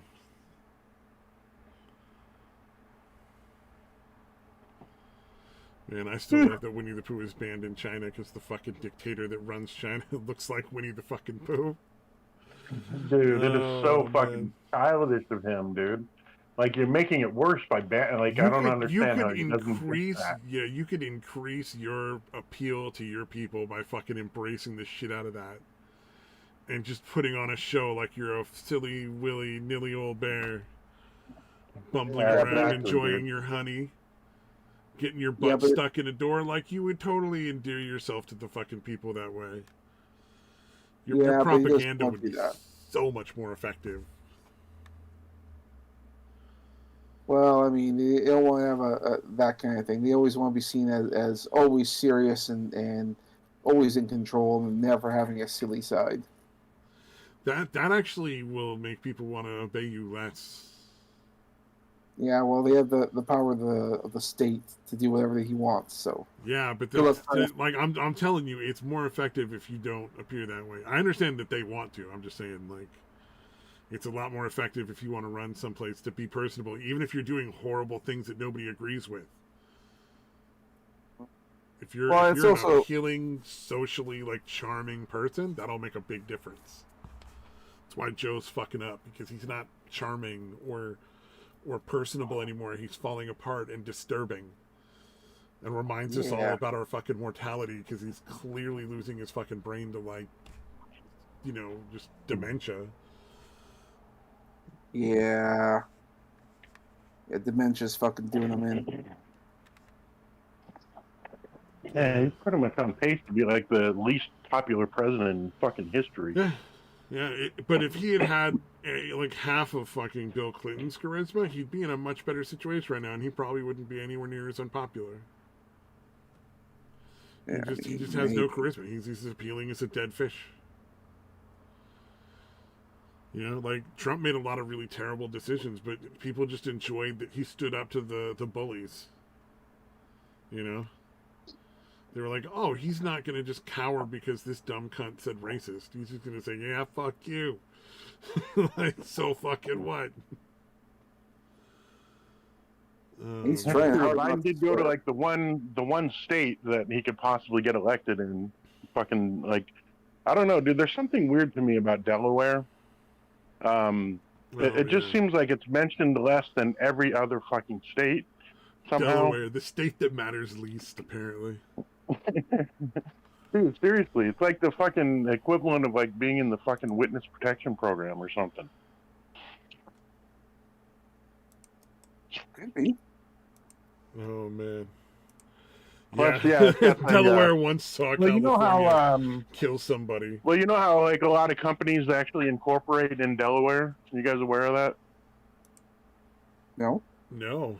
Yeah, most corporations or whatever actually incorporate in Delaware because the corporation laws are like really simple.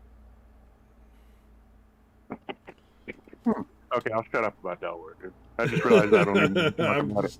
I just realized I'm already bored with my fucking conversation. It's an interesting fact that that's where a lot of places incorporate. That's enough. Oh, I put a link to Doc Griffin's T-shirt in the Discord. He was saying, "Check it out." I thought it looks pretty fucking cool. I like the message too. It's a pretty good one. It's, reminds me a little bit of Norm Macdonald. You know, unfortunately passing recently. That he just was like, "I'm not going to make this big thing out of being sick. No one needs to know but me." Yeah. The fact that Norm was fucking sick for 10 fucking years, dude, and never mentioned it, really just fucking joked about it. Yeah. Without anybody knowing. Tourist is talking about Delaware. No. He's like, no more Delaware. If cancer kills you, if cancer kills you, like the cancer dies too, so it's kind of a draw. Yeah. Yeah, knowing that he was dealing with his own battle with cancer. You know, that makes it even funnier if it's just like, oh, this motherfucker was like, no, don't look at me as some helpless victim, bitch. I took cancer with me. Like, it's going down with me, man. I ain't going alone. Yeah, did you hear about the bitch that decided on his death to bring up, to accuse him of groping her ass when he met her at some fucking comedy club? What a terrible person.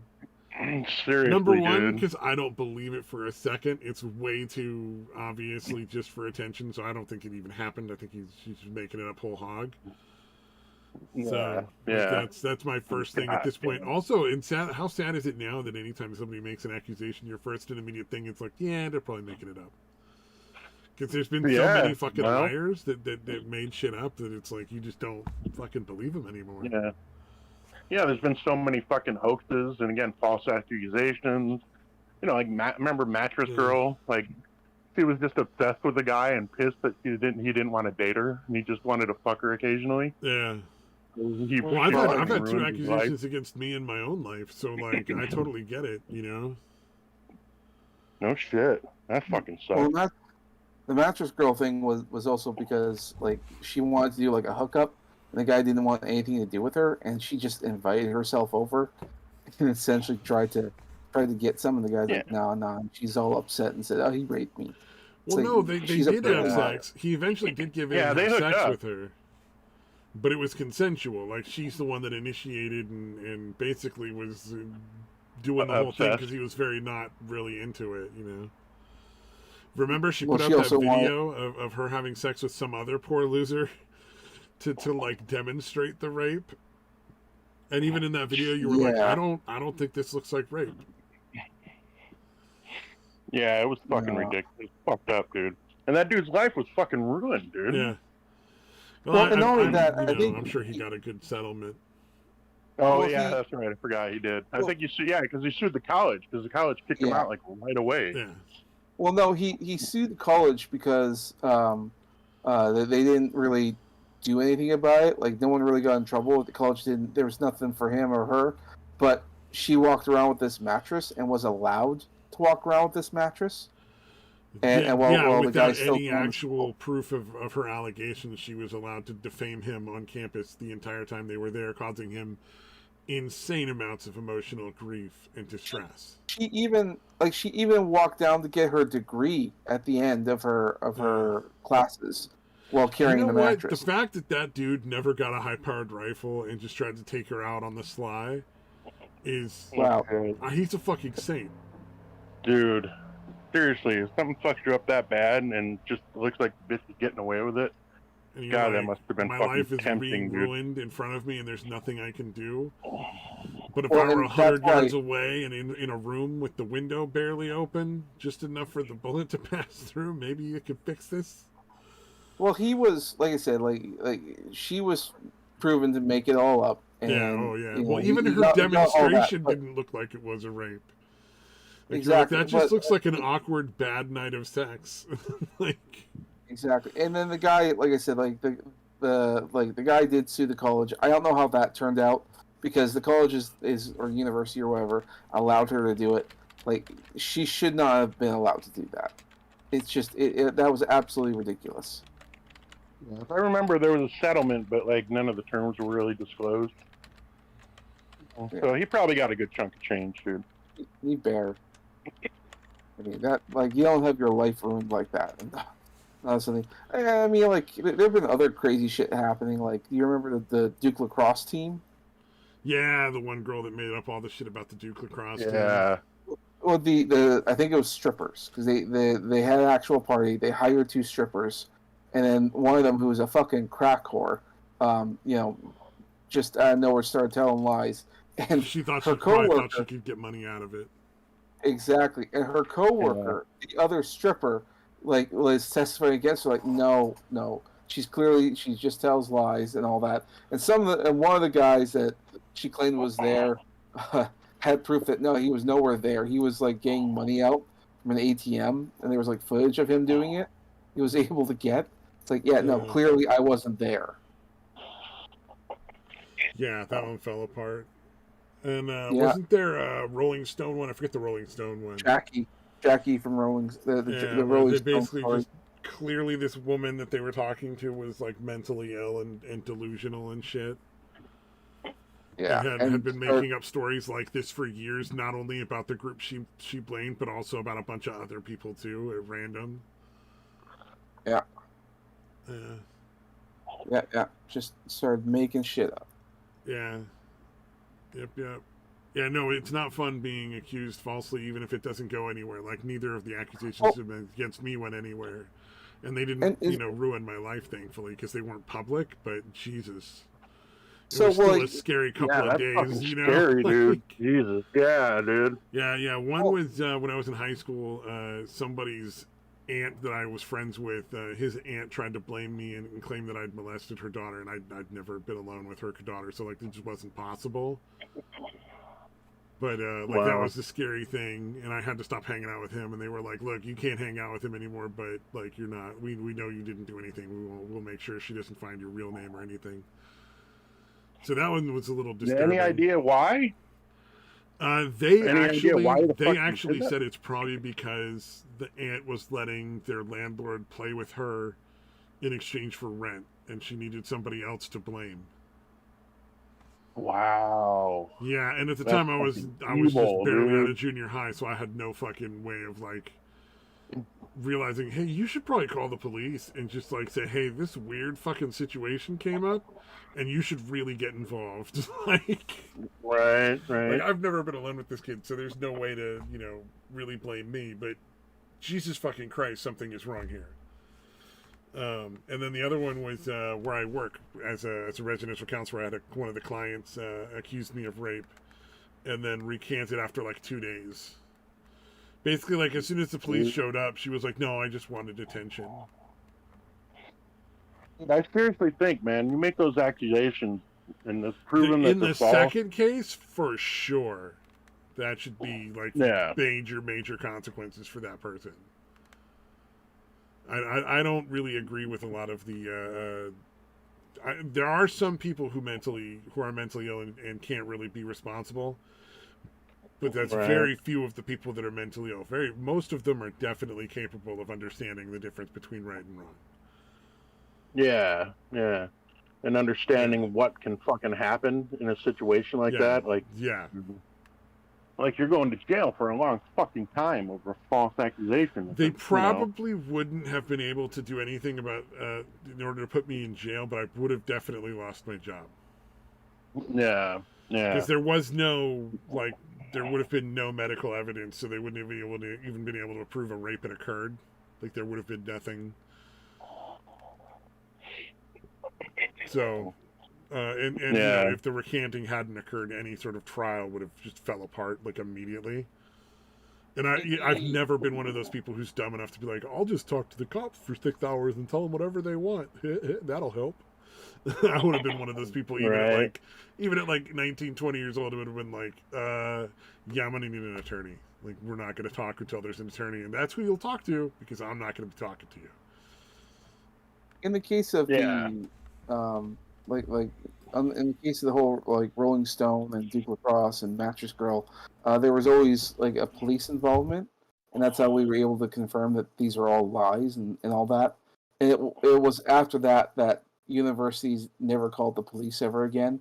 They just did internal investigation. Yeah, and then they got in a lot of trouble for that a bunch of times too because they would ignore actual law. Like that prosecutor, dude. The prosecutor in the case was like fucking completely ignoring all the exculpatory shit. Yeah, well, I mean, it's all the internal investigations from the schools failed to live up to legal standards, so they couldn't be considered legal because they're getting funding from like federal and state sources. Well, and a lot of these like cases or whatever that they had, they were just in there, and they're like, it's the dean and a couple other teachers. Like, there's no legal representation.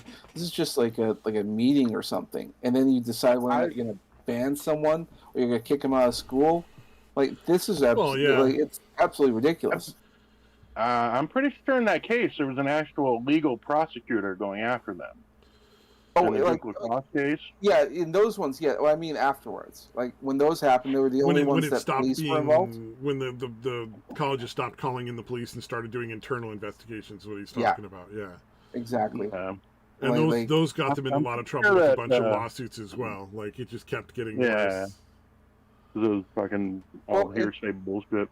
Yeah. Well, and not only that, like they started doing this whole thing like of compulsory consent. Or these mandatory consent classes. Well, and they were teaching people all sorts of crazy shit. That stuff. Plus, they were teaching girls that, like, you know, that sex they regret from a week ago because they had 2 beers before they slept with their friend.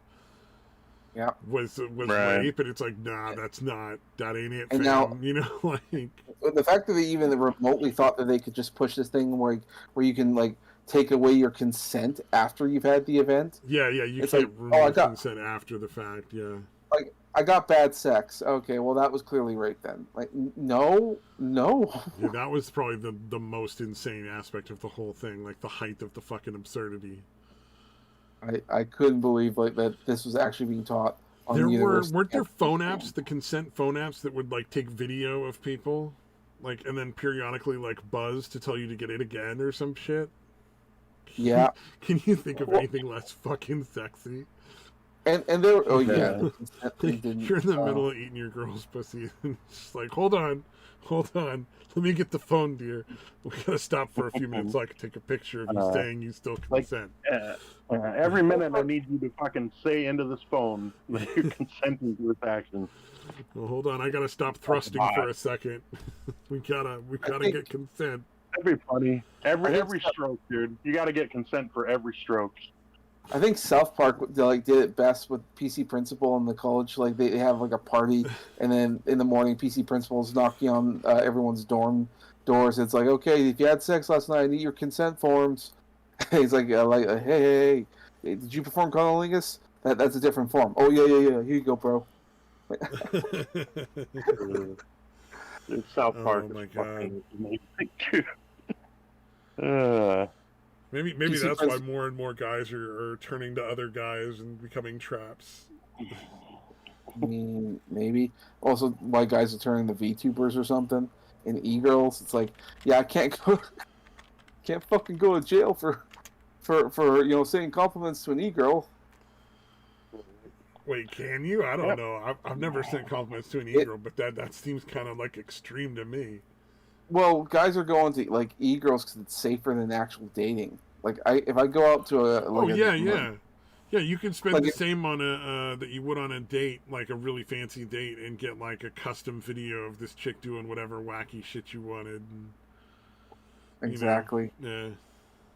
Like it would okay, if you were to actually like, go out and buy a girl a drink at a club or something, there's a potential that you can actually have actual sex.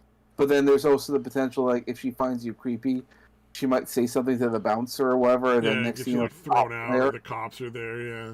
Like your whole life can be ruined just trying to ask a girl out for a date, and that's really like one of the other things that hit men, because then we had like the MGTOW movement after that, which Yeah. is another cultural divide. Like men and women have been divided. Like earlier we were talking about church, now we're talking about men and Yeah. women, and like I that's think the another divide. MGTOW is more of a result of the unreasonable standards that a lot of women seem to think they should get. That's a factor, I think. Yeah, I think you're well, I right. think that's more of a contributing factor. Like they're both contributing factors, but I think the unreasonable standards is a bigger issue than just the legal issues. Because I Like mean, there's you know, I don't know. Yeah, when Remember you when look you at were in like your what women, 20s, man? Did you give a shit about the law? Did you really think through the law before you made a lot of choices? right? no. Not at all. You know, so uh, it certainly doesn't help the situation. That's for damn sure. Yeah, that's for sure. No, Willie Cogley says South Park is going to have a field day with Biden, and I'm sure that's true. I might actually watch some South Park if they start making fun of Biden. I haven't watched South Park in a while. I don't know if there was like a new season. I'm a bit surprised they haven't even Yeah, started. they're still running strong. Well, I know, but I don't know if I there's don't been really a new- watch it either, dude. It's Well, I fucking don't- great every time I watch it, but I don't watch it that often. Yeah, I was Well, thinking I it don't- might be worth just checking in again. I don't know if there's been like a new season or something, because I would have thought they would have already been talking about it. But the fact that I haven't seen it all over the internet should tell me that they haven't started the new season yet. Yeah. Well, yeah, as soon as you although start I- seeing the South Park memes, that's when you want to go look it up, I'm sure. I'm sure. Well, Yeah, I love. and they do. I don't know if you guys are familiar with how they do their shit, but they basically do all of it in a very short period of time, dude. Like they go and they fucking go to some retreat or whatever, and they bang the shit out in like 6 weeks, like the entire fucking season. Oh, nice. Yeah. That's insane. But I mean, Yeah, it's pretty nuts. It works for them, I guess, but it's fucking like they really put the pressure on themselves, I guess, to fucking have to get it done. I hope they have another video game coming out soon. The Fractured Butthole was pretty fucking great. All right. Yeah, Also, wasn't I there love- like some sort of stick one first, right? Yeah, the Stick of Truth. Stick of I Truth. watched a playthrough of that, and it was one of the few times I've watched like a playthrough of any video game. Like I've watched some Let's Plays of Minecraft when I was younger, but like actually watching a gameplay is I haven't done that in a long time. But the Stick of Truth was like, this is fucking great. Yeah, they had one really early on that was like it was kind of based on that one turkey episode where all the turkeys went crazy. That game was not great, but I think after that one, they're kind of like, I think after that they're like, no, we're not going to put our name on anything that's not, that we're not doing it. You know what I mean? Like Turkey, when I think Make our they own just like, game yeah, so we sure. don't fucking embarrass ourselves again, kind of thing. I'm sure. Yeah, exactly. I'll have to check out the Fractured Butthole. I'm sure there's by now there's at least one or two decent playthroughs of it. Dude, there's so many playthroughs of that game. It's so fucking ridiculous. See if And I can find somebody who's like not obnoxious. Well, and it's South Park. I mean, nothing's off limits when it comes to South Park, and that's part of the reason why I fucking love the game series. It's great. The Fractured Butthole is awesome. Like, the first one was all about, like, RPGs and fantasy games. Second one's about superheroes. I don't know what a third one would be about. Hopefully something great. Yeah, maybe we can get Hugbeast to fucking play it through. That'd be nice. 6 That guy's days fucking to hilarious. air.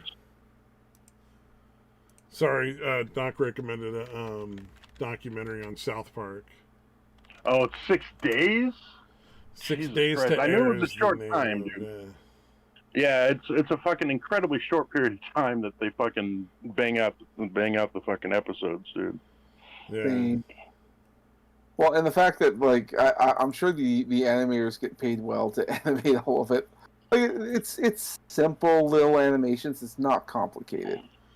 Yeah, it looks like it's a 45-minute video. You can find it on YouTube, roughly 45 minutes. Oh, I can just put it in the Discord. I don't know why I was saying. There we go. If anybody's inclined to watch it at some point, that's the documentary on South Park. 6 days to air. Sounds good.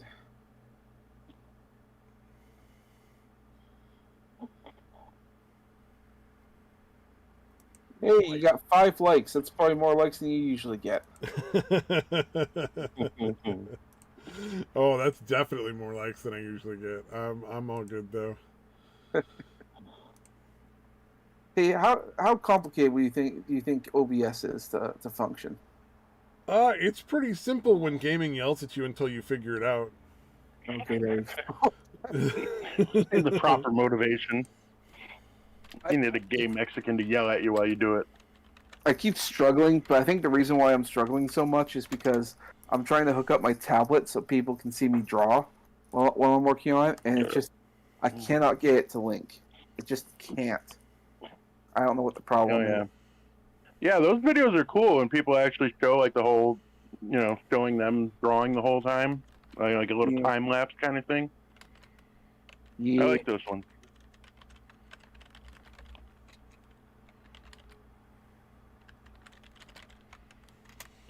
Man.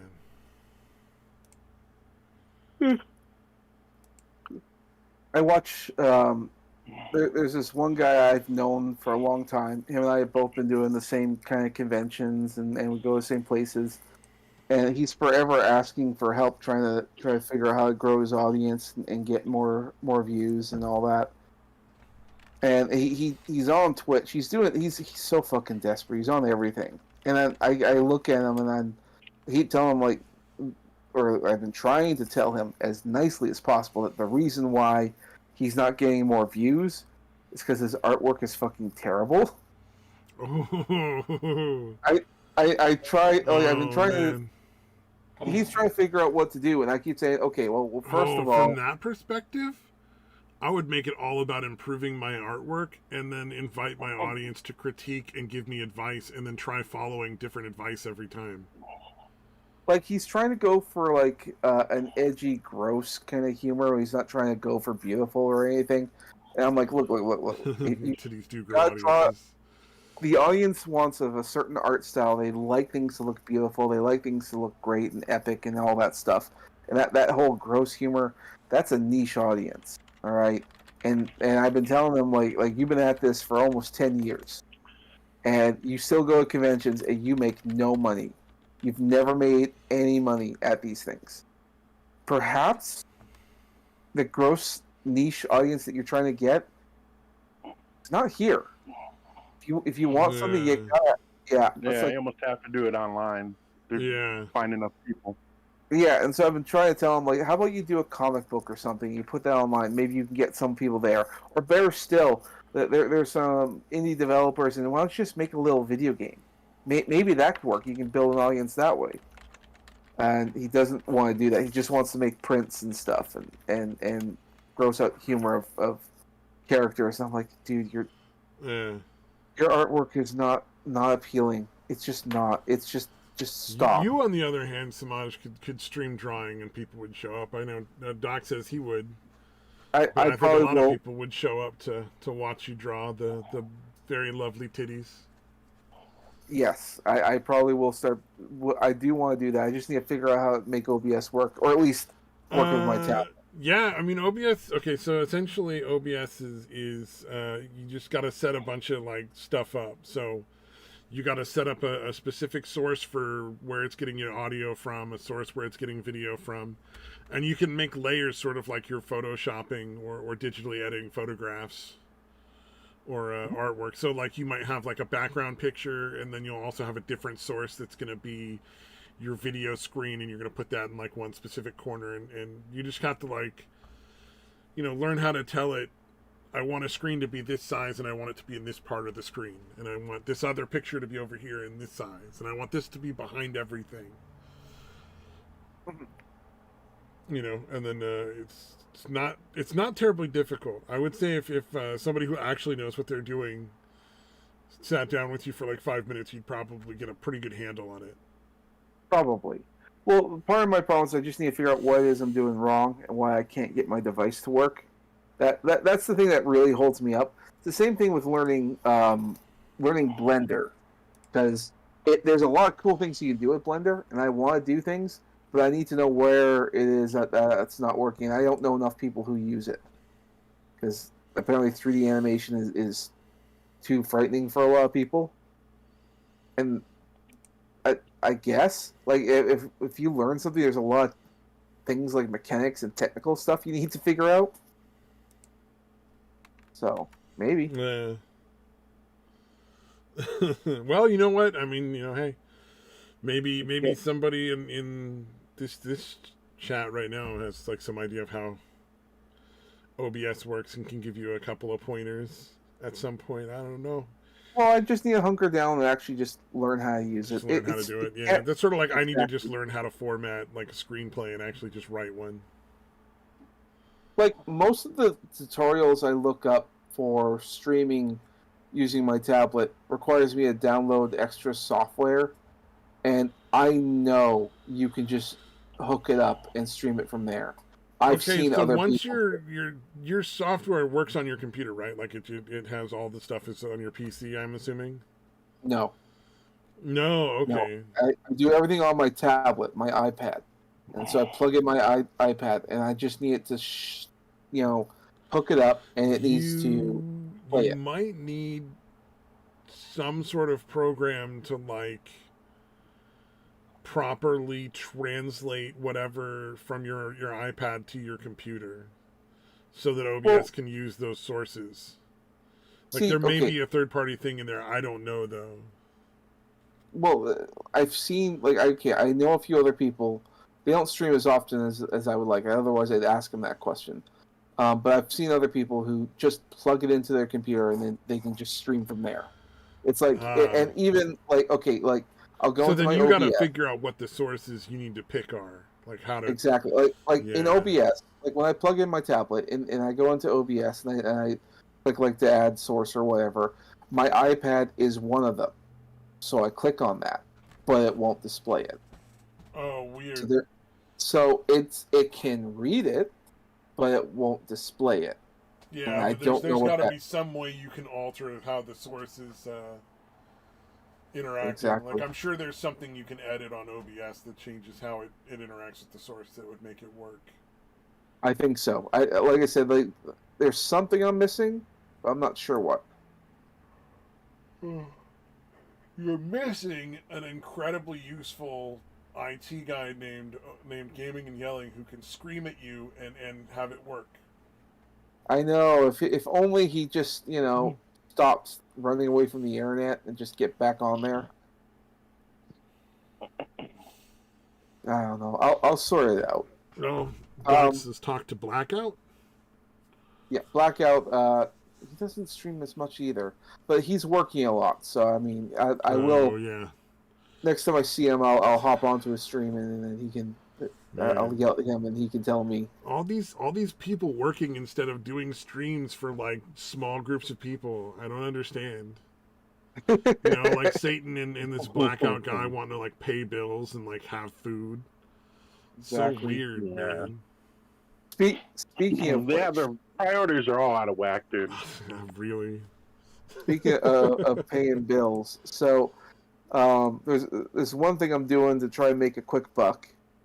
There's a thing going on right now for artists in my area, and there's a little comic project, and I want to do it's an anthology, so you want you to submit comics, and so I'm trying. I can go as high as 12 pages at like $100 a page. So I'm trying to come up with a story, but the rules are it has to be related to my area, like of Alberta, my province. So it has to be an Alberta story. It has to be related to it in some way or another. You can go fantasy and all that if you really want, but it still has to tie in there somehow. So, but they also prefer that you keep it like grounded and more realistic. Like, don't go fucking crazy with it. Yeah. So, yeah, and I've read a few other people's submissions, and it's almost all dinosaurs. And the reason being is that we have this place called Drumheller, and that's where we there's a lot of fossils and dinosaur bones that have been dug up. A whole whack of new ones, like the Velociraptor was discovered here in Alberta, so that's part of the reason why it's all exciting. Hell, Jurassic Park, I think, was supposed to take place in my neck of the woods too, like at the start of the movie. Don't quote me on that. I don't know for certain. Oh yeah, So, I have no idea. So there's a lot of stories. I liked the last Jurassic Park. It was very entertaining. You mean Jurassic World? Yeah, it was great. It was dumb as shit, but it was like I got to see a bunch of dinosaurs fighting and fucking eating people. That's what it's all about, right? I mean, that's true. That scene I actually did enjoy. When I remember watching, I shouldn't say I enjoy this, but I remember the pterodactyls coming out there, or whatever those bird-like things are, and they're attacking people. There's that one that was trying to drown a woman. I'm like, oh god, that's horrible. And then the fucking Mosasaurus came out of there and fucking snagged them both. Well, oh, that lady's having a bad day. Yeah. Yeah, out of the frying pan into the fire. You just name her like hors d'oeuvre. And Doc, I thank you for the offer, but the rules state that it must be someone here from Alberta. Also, it says that it's preferred that if there's another writer that they have to get credited, and I have to split the money. I don't want to split the money. I want all the money for myself. I got money issues right now. So fucking give me all that money. Oh, you don't want to work with other people? No, because I don't want to split the money. Share the money. I want all the fucking money. I need all the money. Money. With that said, though, when I saw all the submissions, it was all dinosaur themed. I thought, okay, well, obviously, I'm not going to do dinosaurs. So you're not going to do like a bunch of sexy big titty dinosaurs. No, well, that's the other thing. They want to keep it family friendly, so no blood, gore, or sex. Then how the fuck are you going to make an entertaining story? That's part of the thing. And there's also an emphasis on diversity and all that. I'm like, fuck. Just make a good story and it'll sell itself. You may not necessarily end up going through mainstream like channels, but if you make something you don't really connect with, it's just not going to be that good because you're not going to have any real passion for it. See, okay, fair enough, and I do think trying to tell a good story or at least an entertaining one is. Yeah, I mean, you don't have to be like extreme, like you don't have to have like parts in your comic that have cum shots and gross shit in them, or like dinosaurs ripping intestines out of people, But like I would just say like whatever you're comfortable with normally, go with that because that's where you're going to connect to the story. And if the first time doesn't work, at least you have something you'll be proud of making. Well, so long as my main goal is so long as they accept it, and then I'll make it work as best as I can. Just accept. Now the thing is, I only found out that this was going on like just yesterday, and the submission deadline is like the 30th of this month, so I only have 4 days to get a story out and ready to go. So I'm trying to make it work, and it has much possibility of gaining success as possible. So obviously I have to have a female lead. But so I was looking up like Alberta, my neck of the woods, and I was trying to figure out various different things about it. And one of the first videos that came up when I typed in Alberta was that it was talking about how Alberta is a rat-free province. And so I thought that was interesting. And it turns out, it's true. We're essentially entirely rat-free. Oh, we wow. don't have, and I learned how that happened is because to the left of us it's like a mountain province. There's lots of mountains, and then to the north it's too cold. So the rats can't live there. And then the connecting American state, Montana, is essentially almost like a barren desert-like area. So rats can't live in there. So our neighbors to the right of us are the only place where the rats can get through. And so, but also because half of our province, there are mountains there as well. So that means that the area they can get through is even narrower than that. So it's actually fairly easy for us to keep the rat population down. We actually have a rat division here that actually deals with them. So rats are actually very easy to control. There. So yeah. And not only that, we have strict rules like you can't own a pet rat. Really? They banned pet rats because they don't want them to get loose and create a population that they would have a hard time exterminating? Exactly. If they hear anything, they'll be at your doorstep and they will fucking kill that thing. Nice. Oh, Doc So- Griffin is giving you the riot act in the chat too. By the way, I get the what? Doc Griffin is saying stuff to you in the chat too. Ah, yes, I see that. We'll see. Just get. Kenny going on a trip across Alberta with Uncle COVID. I mean, maybe. Oh man. Anyway, so I was thinking about doing a story about like rats and like rat catchers dealing with like rats trying to get through. You know, make your main character the queen, or not the queen, but the princess of the rats, right? And make them all like persons, and she's got to figure out how to get through all these things so they can get to the promised land just beyond, you know, wherever it is that's the hard to get through place. Like maybe they got to go across that desert you were talking about. Oh, now everybody's gone. No. Sorry about that. Oh no. There is All this rat a talk, dude. I can't believe they didn't stick around for all the rat talk. there is a legend about the rat queen. So apparently, how it works is like nice. Yeah, they actually have a story about the rat queen. So there is a legend about people who like live in the sewers who use like these little filters to try and siphon out jewelry and stuff that people drop in the sewers. If you go down there and you're nice to you're nice to the rats, one rat will turn into the rat queen, and she'll take you to a place where you can be comfortable and taken care of, and she'll bestow upon you a blessing. And if you tell anyone that you encountered the rat queen, you'll be hit with misfortune and die, either through like an accident or you'll drown. Drowning usually is what happens. But if you're silent, you keep that to yourself, and you have the blessing, you'll have good luck. And so, like, if you have to use a grade and find gold, you'll always find gold. If you want to try and get a job, you'll always get a job. That's how it works. And so long as you kept that secret, then that blessing will go down between you and your descendants. And how you know someone's been blessed by the rat queen is that one eye will be one color and the other eye will be a different color. That's how you know you've been blessed by the that's so rat much queen. fun right there, yeah. I heard that story. Yeah, it's a neat little story about the rat queen. I like that. There's a lot of ways you could turn that into urban fantasy, yeah. A lot of ways you can use that story as like a base for something that's like a lot more broad. It's like if you see someone who has like one eye color and then one a different eye color, it's like one of your descendants was blessed by the rat queen. Yeah, I mean you could manipulate that just a little bit, and not only do they get the good luck, but they also become warriors for the rat queen. Exactly. Yeah.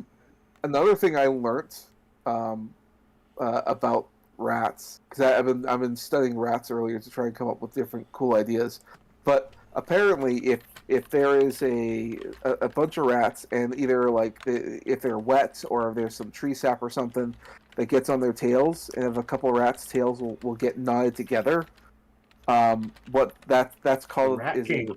Rat King. Yes, exactly. So if you see that, shit's nuts. Because they can get like a bunch of them, dude, all tangled up together, dude. Fucking nuts. Well, and the weird thing is with rats is that they're actually highly empathetic to other rats. Like if you put like if you took a rat and you put them into because apparently they really like chocolate. But if you take a rat and you put them into a room and there's some chocolate, or there's a cage with another rat, and rats will always do is they'll try to free the other rat.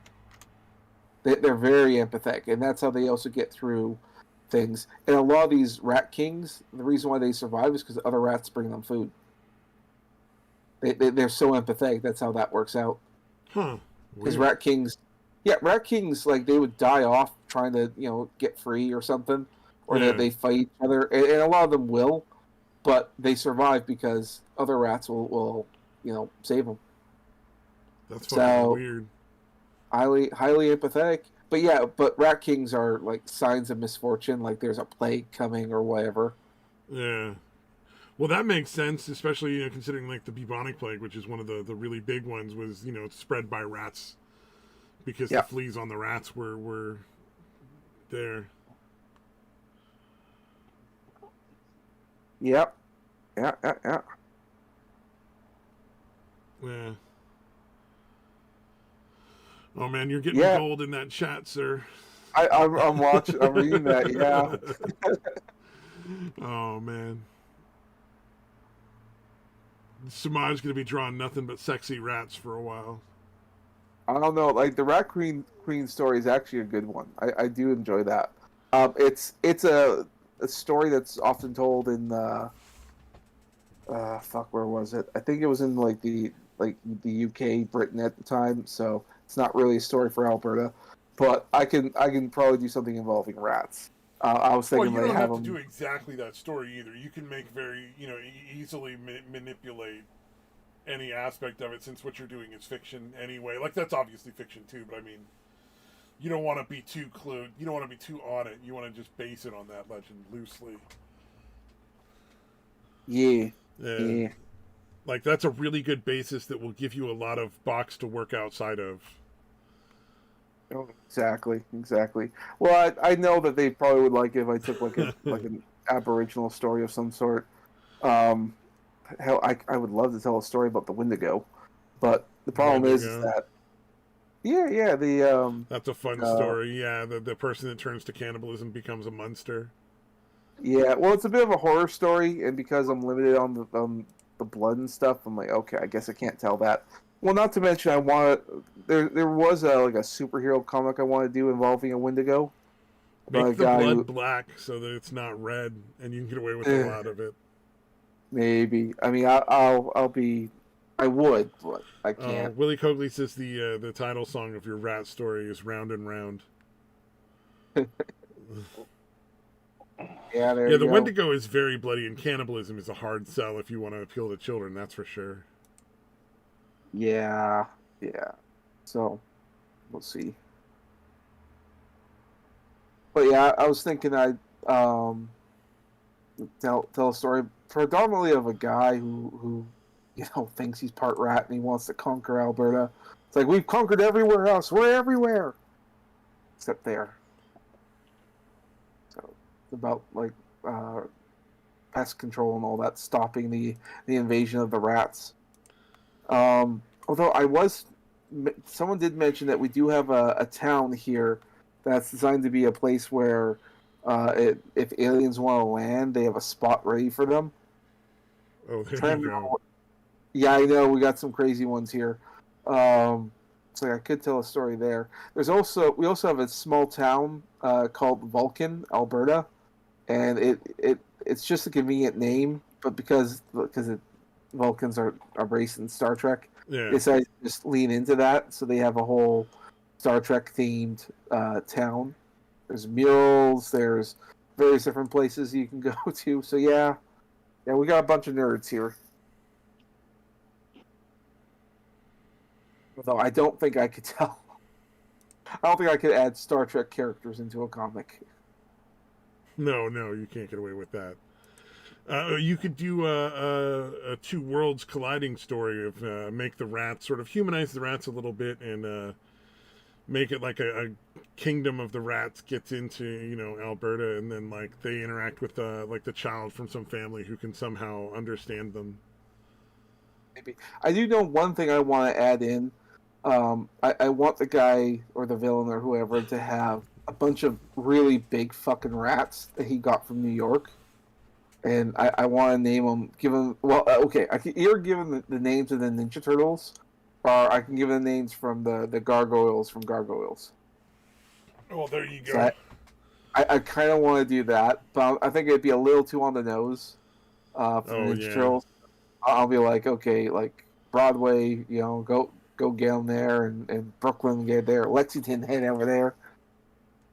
Get little commands. Probably have a guy with a flute. Just fucking lean into the whole rat stuff. It's just... Oh, it looks like they're making getting the shot in Australia a necessity if you want to be able to buy anything anywhere. Yep, I believe that entirely. See, that's when you go in and you just start killing the people that make the laws. When they're directly, like, interfering with your ability to live. Mm-hmm. Like, that's a point at which you gotta fucking go crazy. Like that's beyond protest, in my opinion. Oh yeah. Well, I mean, the thing is that protests are pretty much all you can do, because hey, it's Yeah. lysis. Yeah, Hi.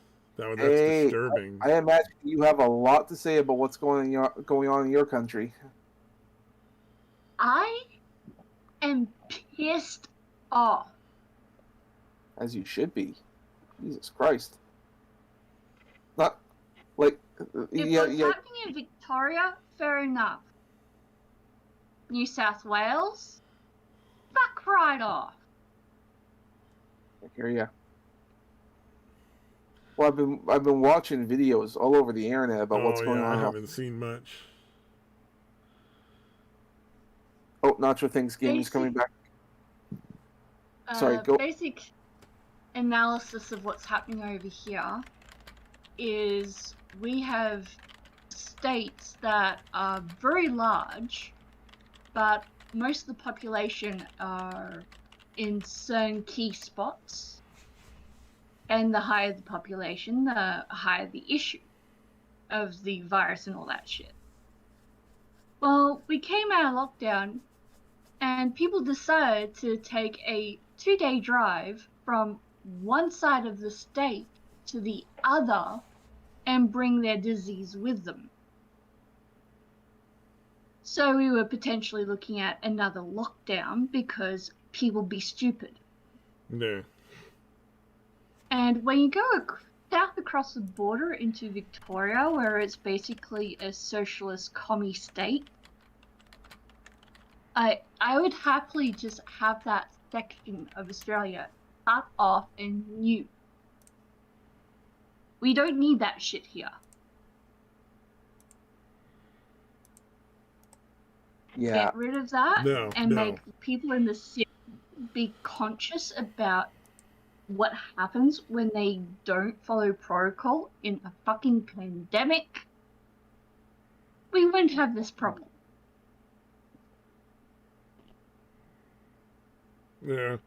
Well, I mean, why should the government be making medical decisions for everybody? That's not really their place, and they're not competent enough for that. And not just that. I mean, they're taking this heavy-handed approach for something that, like, there are some people who can't take the vaccine for numerous reasons, like be it health reasons or even religious ones, and now they're second-class citizens. And then there's some like pregnant women definitely shouldn't take the vaccine because it'll give you a miscarriage. The problem here is we only have certain quantities of vaccine. To get the what they want, which is to have everyone fully vaccinated by November, is impossible. We do not have enough vaccine to get to that point, to hit that milestone. We just do not have it. Mm-hmm. Yeah, but I mean, like that's really kind of fucked up. That's even worse than just like people who just don't want to get it. Because if you don't want to get it, you shouldn't have to. Because you're not really putting anybody else at risk. If the vaccines work, then the people who are vaccinated are fine. And if they don't, well then the people who aren't vaccinated really shouldn't be your concern at that point. And there's no caretaking to the people. What I don't get is there are communities like mine out there where there is 0 cases. Mm-hmm. Why is it being forced on us? Because some people do not have a clue on how to stay in their local area, which has been sanctioned off as an infection zone. Like, seriously, why are you traveling several hours away from your home in the middle of the fucking pandemic? It's stupid. Well, you'll eventually get it either way. Like, it's not really anything you can prevent from spreading eventually. Well, the thing is throughout this, since the moment it came to our country, my area has had 0 cases. The closest we get to a case is when someone from out of our region travels to our region from a hotspot to a 0 case area. That's the only time we have, like, our last lockdown was because people traveled to our region. Now, keep in mind, our concept of region is the size of an American state. Yeah, One of Australia the does have a small lot states. of big open spaces. You know, And a lot of really my angry spiders area- and snakes, too. Yeah, my area is called the Riverina, and it goes all the way down to the Victorian border from where I'm at. But the issue there is when they said that they were opening up my locality from lockdown, instead of keeping the areas that are by the border that do have cases closed, they opened up the whole thing. And we had just gotten out of a lockdown, and all of a sudden it's like, oh my god, we might be under lockdown again because people are stupid and traveling. Well, that sounds like California. But Let's then just constantly lock everything down over and over forever. Yeah. So Victoria, Melbourne is California with police state, nanny state enforcement at the moment. Oh, California is Like, pretty that's bad why right I now. keep- I mean, you can just walk into a store and take whatever you want and leave, and the police can't really arrest you, and the store can't really stop you. Yeah, that's why I keep telling Polydub and Monkey, like, do not base what's happening in Australia on 2 cities. Yeah. Well, Yeah. at least there's a lot of big protests going on, especially over that,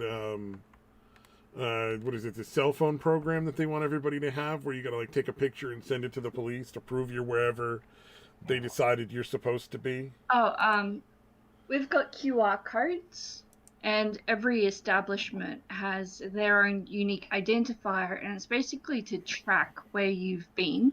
So in case you come into contact with them, they can figure out where ground zero no, that's is not what I'm from. talking about. There was a different program I heard about. So that's the program we're used to. The program that they want to introduce is the Fauci passport on your phone. A Fauci passport? Okay. Well, over in America, they want you to have a certificate of proof of vaccination. Oh, they can suck my dick. They don't have a choice. I have the right to assemble and the right to travel. That's constitutional. They don't have any options there. They want to do that to us. Yeah. Well, I do know I have a that the problem with vaccine that. passport failed in the UK. They protested enough that it actually just got given up on. It's massive protests all over Europe, and there's big lawsuits going on right now that are going to probably put a stop to it in the US as well. Hopefully Australia Well, will follow suit. This hasn't even happened yet. Yeah. Well, I mean, it's just About like it's to universally in come into all first world enforcement. countries. People are going like, no, we will not do a passport for vaccines. Yeah, it's about to come into effectiveness. And no. Fuck the Governor General. Fuck the PM in Melbourne, Dan Andrews, who's allowing all this shit to happen. Yeah. Just fuck the lot of them. Leave us country folk in the middle of bumfuck nowhere, which has 0 cases, alone. Well, leave Like, I got everybody no alone. problem Let doxing everybody myself, make their own because decisions. whoever's You going know? to go after me has to travel like 6 hours to get to me. Well, I think part of the reason why all this is happening now and why they're pushing it is because studies and reports are coming out about the effectiveness of the vaccine and how it's not actually safe to be taking this. Like, you got Israel and was it Sweden? They have these different studies. Like, Israel was the one that has actual factories that can make vaccines, and they were the first to get close to 90% of the population vaccinated. Their study is showing like the doses. Moderna is like 42% effective at best or something. Well, and not only that, like, they have every case of corona, and the vaccine doesn't seem to be protecting anyone in any way. Opposed to when you have Sweden, which couldn't get vaccines, They just had to hunker down and deal with it. They acquired natural immunity, and where they are right now is they have virtually no cases. Like all the viruses are there, just as they are in Israel. But people in Israel are having negative adverse effects, and a lot of them are dying. It seems to be like the vaccine will protect you against the coronavirus, but against none of the variants. In fact, it'll make you weaker against the variants. Yeah. That's why they're Yeah, pushing it as Yeah, much if as you they have are natural right now. immunity, you're 27 times less likely to even contract the what's the one now? The big one, I keep forgetting it. Delta? Delta. The Delta variant than you are if you're vaccinated. Well, I think Tim Pool brought on like a guy who's like I think he's a virologist. I didn't double check. I got into the stream late, but he was talking about how what we've been doing with the whole locking ourselves down is not good because It's when the you exact do that, opposite of what you do. It's the and not worst just that, possible I mean, way to deal with the flu. like okay, like if you are sick, you get sick, and you give it to someone else, their antibodies will deal with it, and then it gets weaker and weaker over time. But if you stay isolated and you don't interact with other people and Yeah. build up a herd immunity, you're actually more of an incubating system. Like if let's say you had COVID and It's you going to recover create from more it, variants altogether, and it's really bad for people's immune systems to not be regularly interacting. Not just for the COVID, Yeah. but just for in general. Yeah, well, Yeah. in general, like a person like myself, I had my first flu vaccine in my entire life last year because COVID. Yeah. The flu and COVID are very similar genetics. So, I'm immune to the flu. I couldn't tell you the last time I had a flu. Mhm. The closest I've had a flu in like 15 years is when I Yeah. had the vaccine. Yeah, my immune system's So, pretty good. I don't as I was usually get sick stating with either. the vaccines, we have issues with when you look at all the science and the medical data and everything. Pfizer is the most effective, especially when it comes to the Delta strain, but it has to be imported from Europe, and we don't have enough. Yeah. The one that we've created, the AstraZeneca, is not as viable for any of the strains, and on top of that, there is a high risk of blood clot. Even though Yeah. it's a very low and rare side effect, there's still people in our communities who are predisposed to blood clots, whose doctors want them to take a drug that will potentially increase their already high chance of blood clot. And I don't want to lose my neighbor because of that. Yeah, no, that's really disturbing right there. It really bothers me that we don't really know what the long-term effects of a lot of these new styles of vaccine, the mRNA ones, are.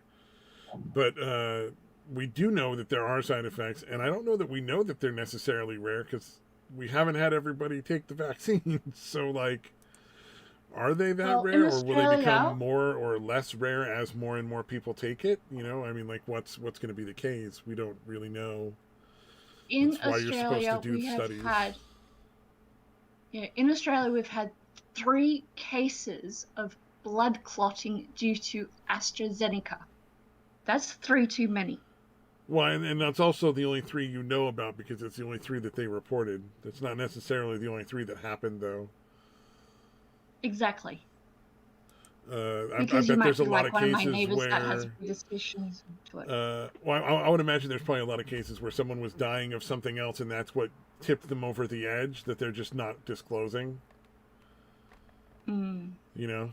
Like somebody was already dying of like cancer, and the blood clots just happened to make it that much worse, so they didn't even bother because the cancer was already there, so they probably just didn't like cut the person open and do like a full autopsy. They're just gonna go, well, they had terminal cancer, they died of cancer, even though it was really like blood clots from the other thing, Yeah, it's like what I said earlier with one of my neighbors being predisposed to blood clots and has already been in hospital with them. potentially, if anything happens and she ends up with blood clots from the vaccines, it's probably going to be swept under the rug because she has a predisposition to it. Wait, can and you has actually sue them though? I know in the U.S. we can't sue any of the vaccine companies. They've all been given blanket immunity from any sort of like civil or criminal lawsuits. That is a good question for a lawyer. I just wonder if like any other countries. Canada's the same. Okay. Yeah, I just wondered how many countries signed on and said like you can just have free reign to just put these medications out and you're not responsible for any side effects or bad things. Don't force it on people. I can understand with the childhood disorders and diseases like polio that are coming back and measles and things like that actually kill people. Well, and there's a huge difference at very high anti-vax numbers and highly effective. I can understand get vax or no daycare, but this is a disease that highly affects people of middle age, like 20 plus. Yeah. Well, children are the least endangered group in this particular situation. Like they're the least likely to have any negative effects from having COVID. So. Yeah, but they are forcing those who are mentally capable of making that decision for themselves and look at the data to basically get jabbed with something that they have no interest in. It's like, why should I be forced to get a vaccine that I do not believe is effective? Why should I be forced to get something that doesn't really exist because the waiting list to get your first injection is so long, regardless as to which vaccine you get? Yeah. And having to wait over like 2 months to get your second vaccination to be able to go out into public, that is just stupid and ridiculous and irresponsible. And people need to be able to go buy food. To dictate to us what we can do to our bodies. People need to be able to go buy food too. Like they need to be able to go to the store and pick up groceries and like go do their job and earn money. And it's unacceptable to force them to take medications that they do not want and are not proven to be safe. Just because you feel like they should. Because if it starts here at COVID, where does it end? That's one of those roads you just can't start walking down. Yeah. And the other thing is, our high-risk people of getting infections and other such, especially with comorbidities, they took all of our vaccines from the rural area to give to high school students in Sydney. What the fuck? You have people in a regional area where we keep having people from those highly infected areas coming out to our area for vacation, and they've taken our line of defense from our most vulnerable just so that they can say that they've gotten the jab. Excuse you? Yeah. The government's really gonna have a lot of pushback, and I've been saying it for a while now. With the way that the government's been going, we're just waiting for a hill worth dying on to have full-blown intervention. So part of the problem here in Canada, and it may be a thing in your neck of the woods as well, it was also recently discovered that the government has pretty much every high-powered lawyer on retainer right now. So that way, that's fucking creepy. If you want to sue, good luck finding a lawyer. They've essentially all been bought off. Dude, that's really fucking creepy. And that was another, because one of the things that you have to remember, Trudeau was in charge, is that there was like $5 billion, and I mean billion, went missing. The finance minister has no idea where it went. And I'm like, this should be a huge scandal, but nobody covered it in the news. But I remember what Oh, and now you know where that fucking money went. Now it makes sense where the money went. It's like you paid off all the lawyers, so like the lawyers aren't going to defend you, and the government isn't doing their thing to defend you. So that's why it's like if you want to sue the government, good luck. And so that's why like you have people like Rebel News who do have some lawyers, and like no wonder you only have a couple lawyers because you can only find a couple. And if you want a lawyer, you pretty much have to go to Rebel News to get one. So if you want to know what's happening in Melbourne, follow Avi Yemen, because he's a member of Rebel News on the ground in Melbourne. he's grown by leaps and bounds at this point. He's hugely popular thanks to Rebel and all that's been going on. Hell, if he wanted to become independent again, he probably could start up a news organization, because that's how fucking huge. Yeah. The only reason I don't like Avi is he reminds me too much of my eldest brother, who's a total douche canoe. he does come off as a bit douchey, but even still, like he's one of those guys. If you were to make him white and 6 foot tall and built like a rugby player, you'd have my brother. To a T. There you go. That's why I don't like him. He's too much like my brother, who's a dick. I could see that.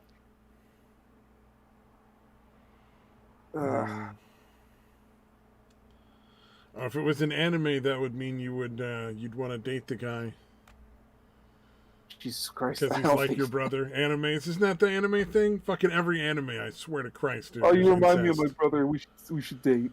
It's fucking in every anime, dude. Do not relate to my family. Because the men in my family, you're more than likely to want to kill them. Oh, there's a fine line between love and hate. It's very, very easy to cross that line. It's to the point where my other 2 siblings and I won't talk to this dude. Oh, damn. Willingly. If he wants to call us, oh, hey, he actually reached out and actually gives a damn. If he doesn't, well, guess I'll go another 5 years without hearing boo from him. That's what I mean by our dislike runs deep.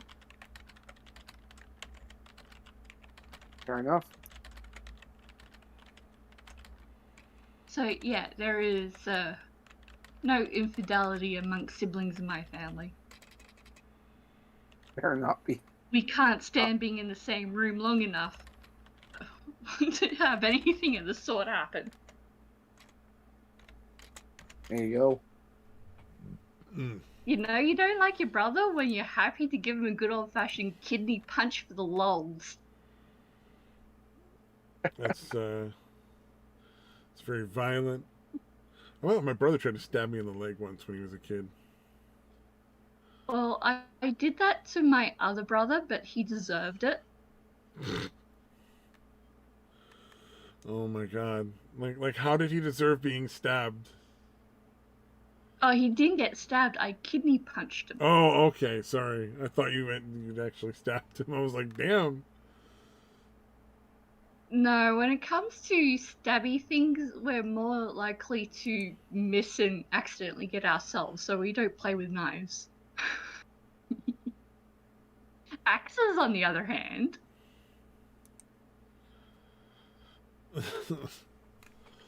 Oh, no.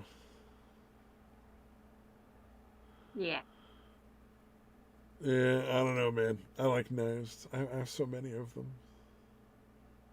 Of course, I'm in California. I can't have guns, so, you know, next best thing.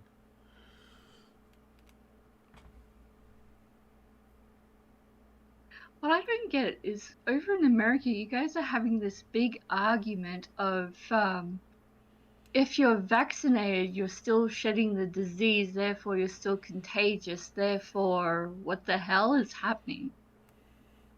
Yeah, and then they're not taking into account the people that have got COVID and have got through it just fine. They had, an asymptomatic variant or one of the many variants. It's very mild.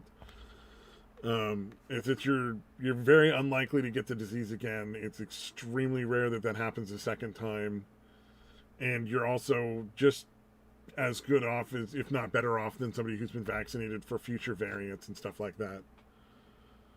They're trying to deny that, and that's just like standard stuff in most diseases. Like, that's the case. This is like denying it didn't come from China. Yeah. Oh yeah. What was I saw a thing where I got called racist for calling it the Kung Fu flu or the Wuhan flu. Yeah, it is. It's the I'm Wuhan like, how flu is or that the racist? Kung flu comes from China. And at least call it like the Wuhan virus. I mean, that makes sense. No, was it Jon Stewart was on with Colbert one night, and he was saying, like, he doesn't understand why people are questioning where it came from when, like, the name of the virus is in the fucking name of the laboratory in Wuhan where the virus came from. How could you possibly not know that it came from that lab? Like,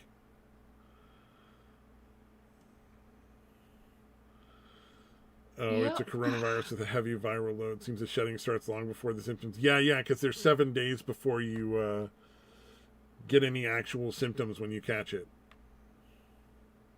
Which is very true for a lot of other flus. Yeah, I had the even with the asymptomatic cold, variant. Even with the cold, you are virally infectious before you get symptoms. And, people is like, oh, I'm not contagious. I'm not coughing or sneezing or anything like that. It's like, bullshit. You can get glandular fever from someone who's not showing any symptoms. Yeah. Well, I mean, hey, there are asymptomatic variants of the thing that gets me is when they're talking about inoculating people. Why wouldn't they make something based off of the asymptomatic variants, where you just infect people with those and more people, so that they're less likely to catch the virus a second time, and hopefully let it burn itself out that way? Because that wouldn't require like constant every 6 months shots nonsense that they're talking about with these vaccines, and you'd be good to go in a couple of months, I would assume. Well, yeah, the only way to effectively get rid of the virus is to have pretty much everyone exposed to it.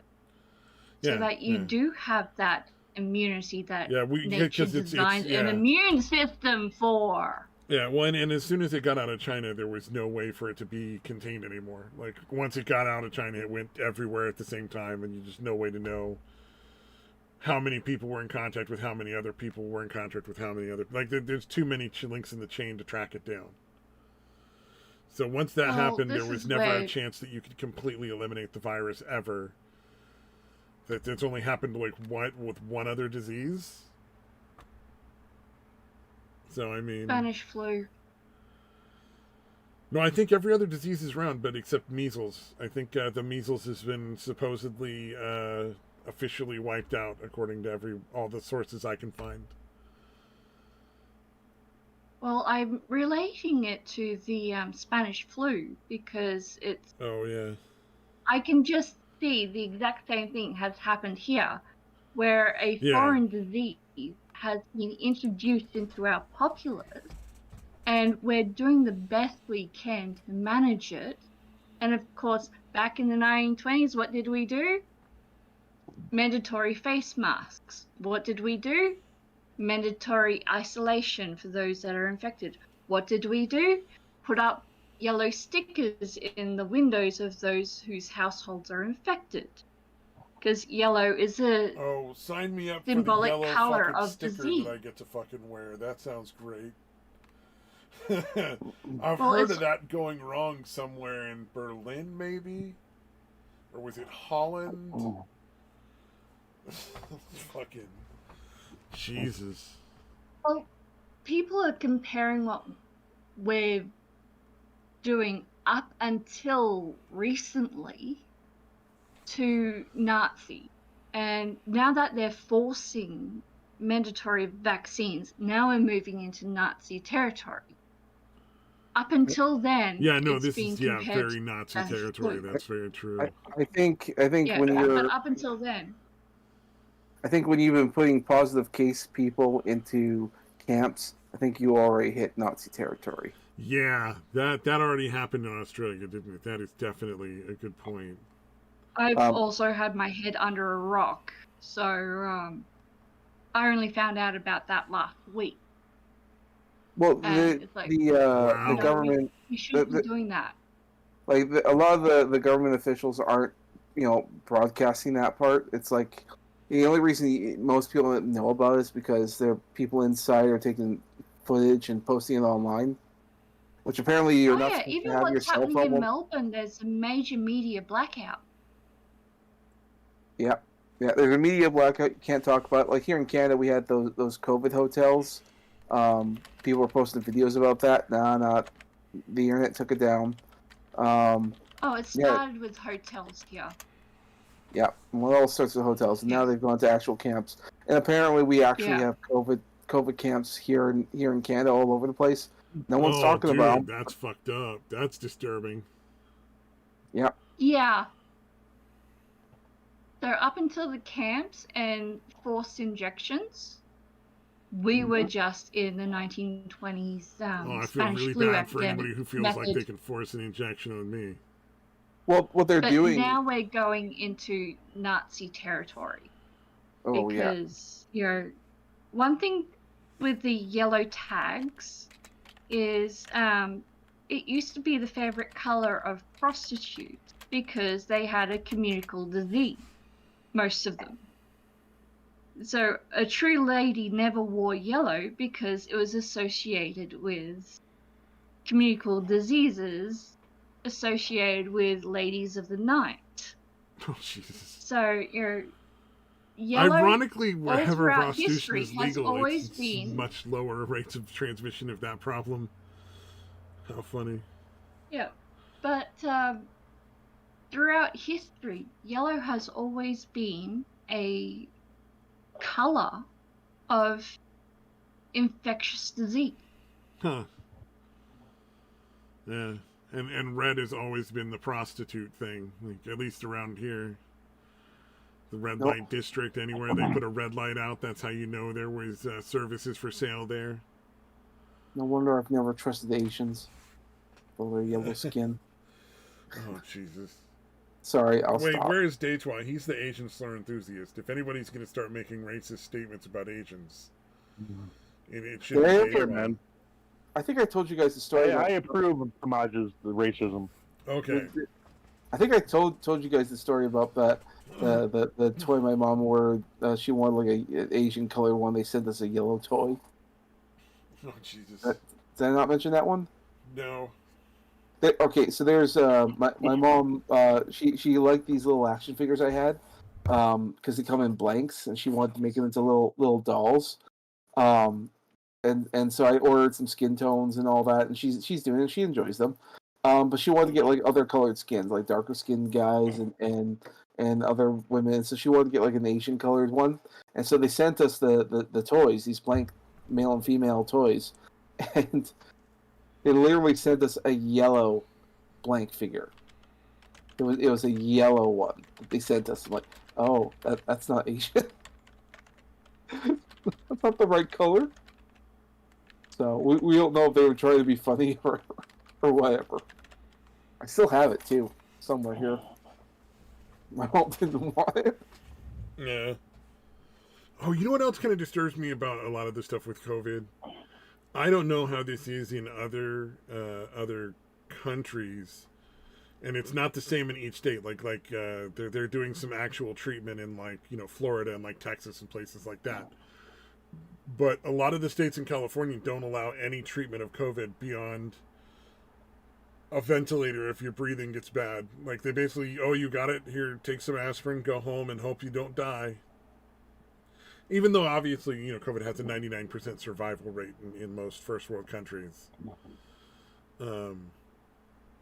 It's just fucking, it's ridiculous that like people can't take ivermectin or chloroquine or any of these drugs that have been proven to have some palliative effect on people who've caught the virus. Well, we all know that ivermectin was just horse paste. Yeah. Gives you diarrhea. Like, what are you doing? I Yeah. mean, part of the problem with that is because Joe Rogan made a comment about it, and he's hugely influential, and so obviously that played a factor. Well, and also I think that people need to have the option to take whatever medication they want, provided there's no proven serious harm. Like, if there's some risk that's just normal in taking medications, they can't use that as a reason to deny it. And unless the medication is going to, like, actually kill a person, if they want to take it for some reason, they should be allowed to. You know, as long as they're willing to pay for it. I think they're called hormonal antibodies or whatever, the type of drugs that that well, yeah, there's the most effective treatment right now is I think it's called Regeneron. There's other variants of it, and it's basically they cook up a batch of antibodies from somebody and inject them into you. So I know, that is how the vaccine for chickenpox and other diseases were originally created. I don't know if there's a vaccine for chickenpox. Is there? Because I had it when I was a kid. There that was the is. only way you got immunity was to have it. But I'm fucking 41, so it may have been just more recent. It's one of the first vaccines that was ever created, and it was a scratch. You might be thinking measles and not chickenpox, because chickenpox I don't think is one of the first vaccines. No, chickenpox, because a doctor was looking at milkmaids and noticed that they never got the pox, but their hands always had some form of cowpox, which didn't really affect us. So he got the pus from a cowpox and scratched it into a person, and hey presto, immunity from chickenpox. It's been a long time since I've read into that specific one, but yeah. Well, they also called measles cowpox, I think, in the pox. So I'm wondering if you're getting those mixed. I'm gonna look that up. I'm just curious because I don't think measles. I don't think chickenpox has a vaccine. This was a while ago that I looked into it. Oh no, they do have a vaccine for chickenpox. Interesting, because I never had it when I was a kid. And if it was one of the earliest ones, I would have thought. No, MMR was earlier than chickenpox. So it wasn't licensed in the U.S. until '95. So I don't think it was one of the first ones. No, I think it was measles that I'm getting confused with. Yeah, because measles, I know they found out, like, if you dipped a needle in, like, a fucking cow's sore or some weird shit and put it in a person, they were less likely to get it. Or, like, less likely to die from measles. Yeah, that would be the one that I was referring to. Yeah. As I and said, they used to call that cowpox and the pox, yeah. Yeah. It gets a bit confusing with all the pox. Yeah, chickenpox is because they just now have a vaccine since '95, which makes sense because I was born in '80, and I got it when I was like 7 or 8, like most kids do. And I think it was weird because, like, my dad had somehow managed not to catch it, but he caught it, and they were really worried about him getting it as an adult. And then you've got meningococcal is one of the latest ones before the current one. And for them to come out with a vaccine so quickly for what we're currently dealing with is a salute to science. But if China did the right thing to begin with, this wouldn't even be an issue.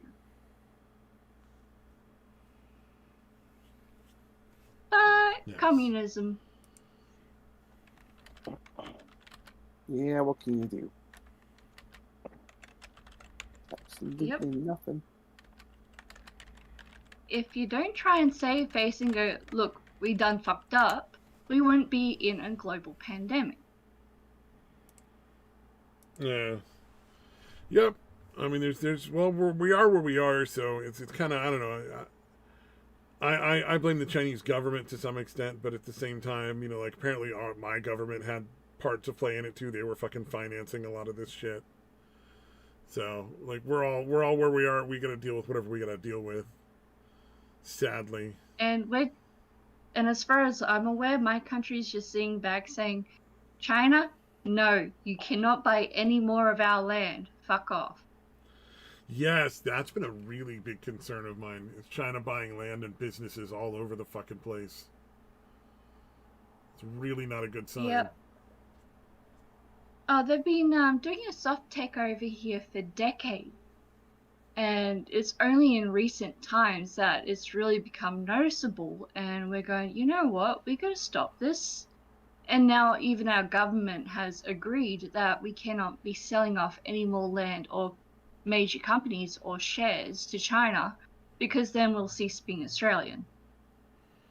See, I say do it like there's Mexico, where you can't own the land, you can rent it in essentially a similar sort of agreement, but they have the ultimate ownership of it. The government does. So, like, if you're foreign and you want to buy land in Mexico, you can't really buy the land. You can lease it for 100 years for a similar amount of money to what it would cost to buy it, but you don't actually own it, which I think is a really important distinction to make, but still allows companies to do business like normal. Yeah, it's like the best of our produce all goes overseas. Us Australians are actually getting second-grade produce, because where's it all going? China. They can't get enough of our rice, soy, lentils, beef, dairy. They can't get enough of any of it. So they're trying to buy us all up. It's like, yeah, no. We can't do that. So they're now not allowed to continue doing more so than what they already have. So we're already starting to do a soft take back of what is rightfully ours. Yeah, no, I think it's more and more countries are moving towards that place. Like massive protests going on in Australia, France. In the UK, they protested enough that they actually got the vaccine passport revoked. They decided not to try it. And there's this protests in Germany and all the other major first world countries right now. I like France, where everybody decided to go have a giant picnic in the middle of the city. They're like, all right, you can decide who gets to go where. We'll just not go to your restaurants. And we're all going to have more fun partying in the street, motherfuckers. Yeah, the thing is our protests at the moment aren't about the vaccines. Yeah, no, they're not. It's about the shutdown. It's about not being controlled by the government. That's really what this is about, is the government's trying to decide they get to make your medical decisions for you. And people are finally going like, hey, wait a minute. No. You don't get to make that call for me. Well, of course, Victoria is a union state. And the union sold out to the government and has ceased to represent all the tradespersons. That's what the current riots in Melbourne is about. Well, not riots, protests. Yeah. Yeah, those are fucking. I don't want. We don't get enough riots over here to recognize what a riot is. Like, I saw the one where the union workers were trashing the union representative, the building, and what ended up happening is that the government said, okay, all construction jobs are on the hold for 2 weeks, but then didn't you guys just have an earthquake in that area? So you need construction workers more than ever, because look at all the damage going on, but they're not allowed to work. So yeah, you have a very what we all come down to realize is that the government is very silly.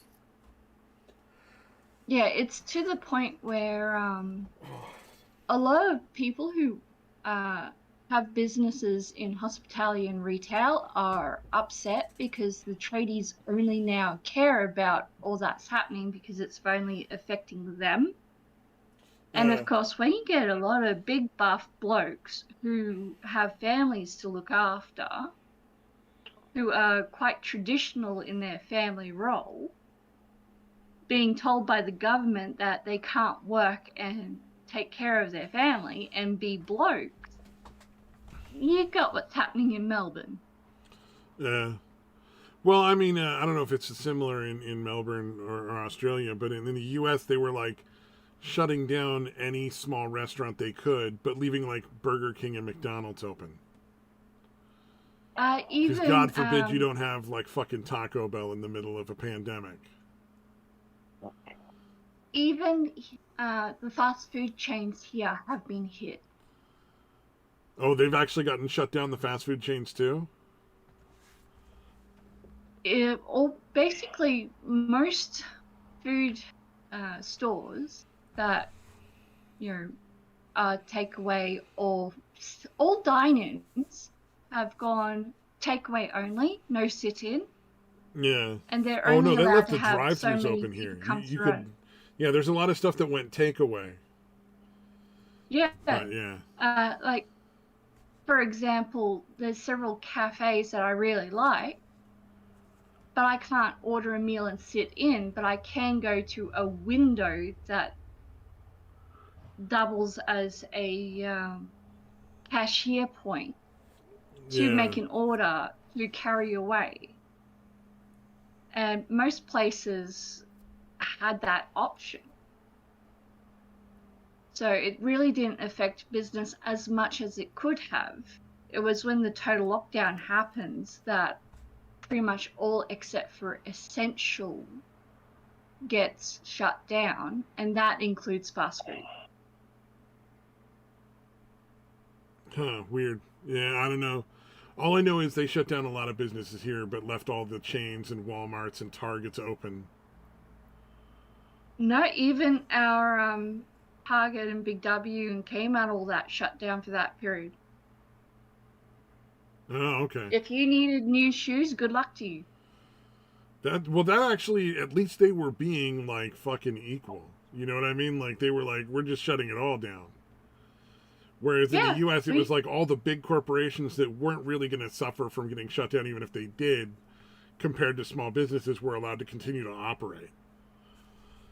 Yeah, it's when we have full shutdown, the only places that are allowed to keep open are essential. So your pharmacy, your butchers, your bakers, your grocery stores.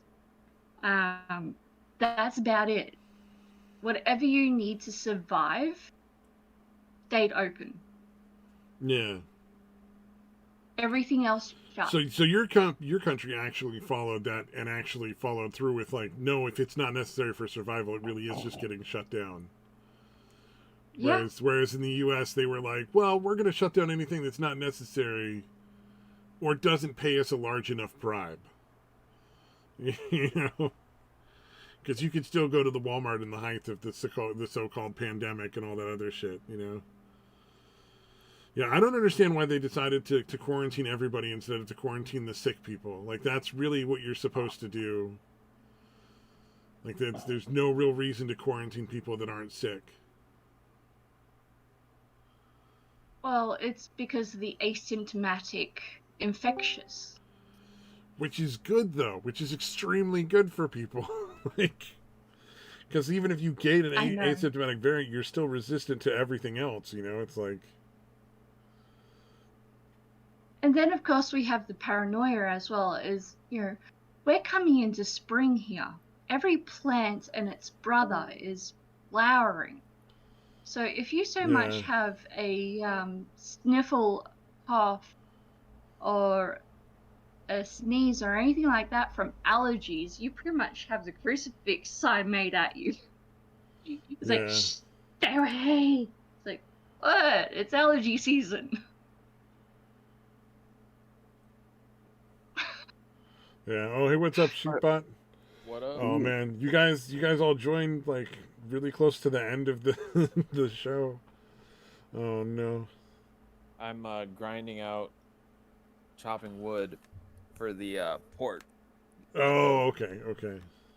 I think I've in cut. Valheim. Yeah, I think. I've helped with that. Yeah, Valheim's rad. I think I've cut like probably 2,000, in between 2,000 and 3,000 logs, and probably 1,500. Man, you going hard. Stone. Yeah, basically, I'm letting him just do his building, and I'm just literally pack donkeying it around. Oh, just providing like materials for him. Yep. That way he can build, and by the time he goes through it, I have another load for him. Nice. Yeah, I've just been stocking up on supplies myself. I need to get other stuff to progress, and I've just kind of been like being lazy about it. I have some stuff that I can help you with. Oh, I just need to go like collect copper and like bone fragments so I can upgrade stuff and make new things so I can unlock more recipes. I've collected a bunch. Games now. Okay. Yeah, we're talking about Valheim. Yeah, sorry, I got distracted there for a minute. No, I don't that's like right. to get. Also, I like to periodically break into like the really fucking doom and gloom stuff with a little more entertainment once in a while. You know, because No, I was about to say it's good we need this right now. yeah. Well, it's just like, you know, people are gonna remember there's other things going on in the world too. It's not all bad. It's important, I think, for people to get good news about stuff, or just to talk about shit that's fun. Yeah, it's like in my immediate area, there's no cases and it's life back as per normal, which is great. So long as those in infected areas stay where they're fucking. Yeah. I'm gonna head off to bed, so I'll talk to y'all later. Good night, sir. All right. Later, Good night. Not so much. I think I'm gonna shut down the stream. People want to keep chatting, that's fine. I'm just gonna end the stream because this is where we normally call it a night. Thank you everyone for showing up. Same bat time, same bat channel next week, I guess. Sunday at 9 p.m. Pacific Standard. Have a good night. And as Daytwa normally says, unfortunately he's got some back pain. He had to leave. He says bye bye. Bye bye. And thanks for letting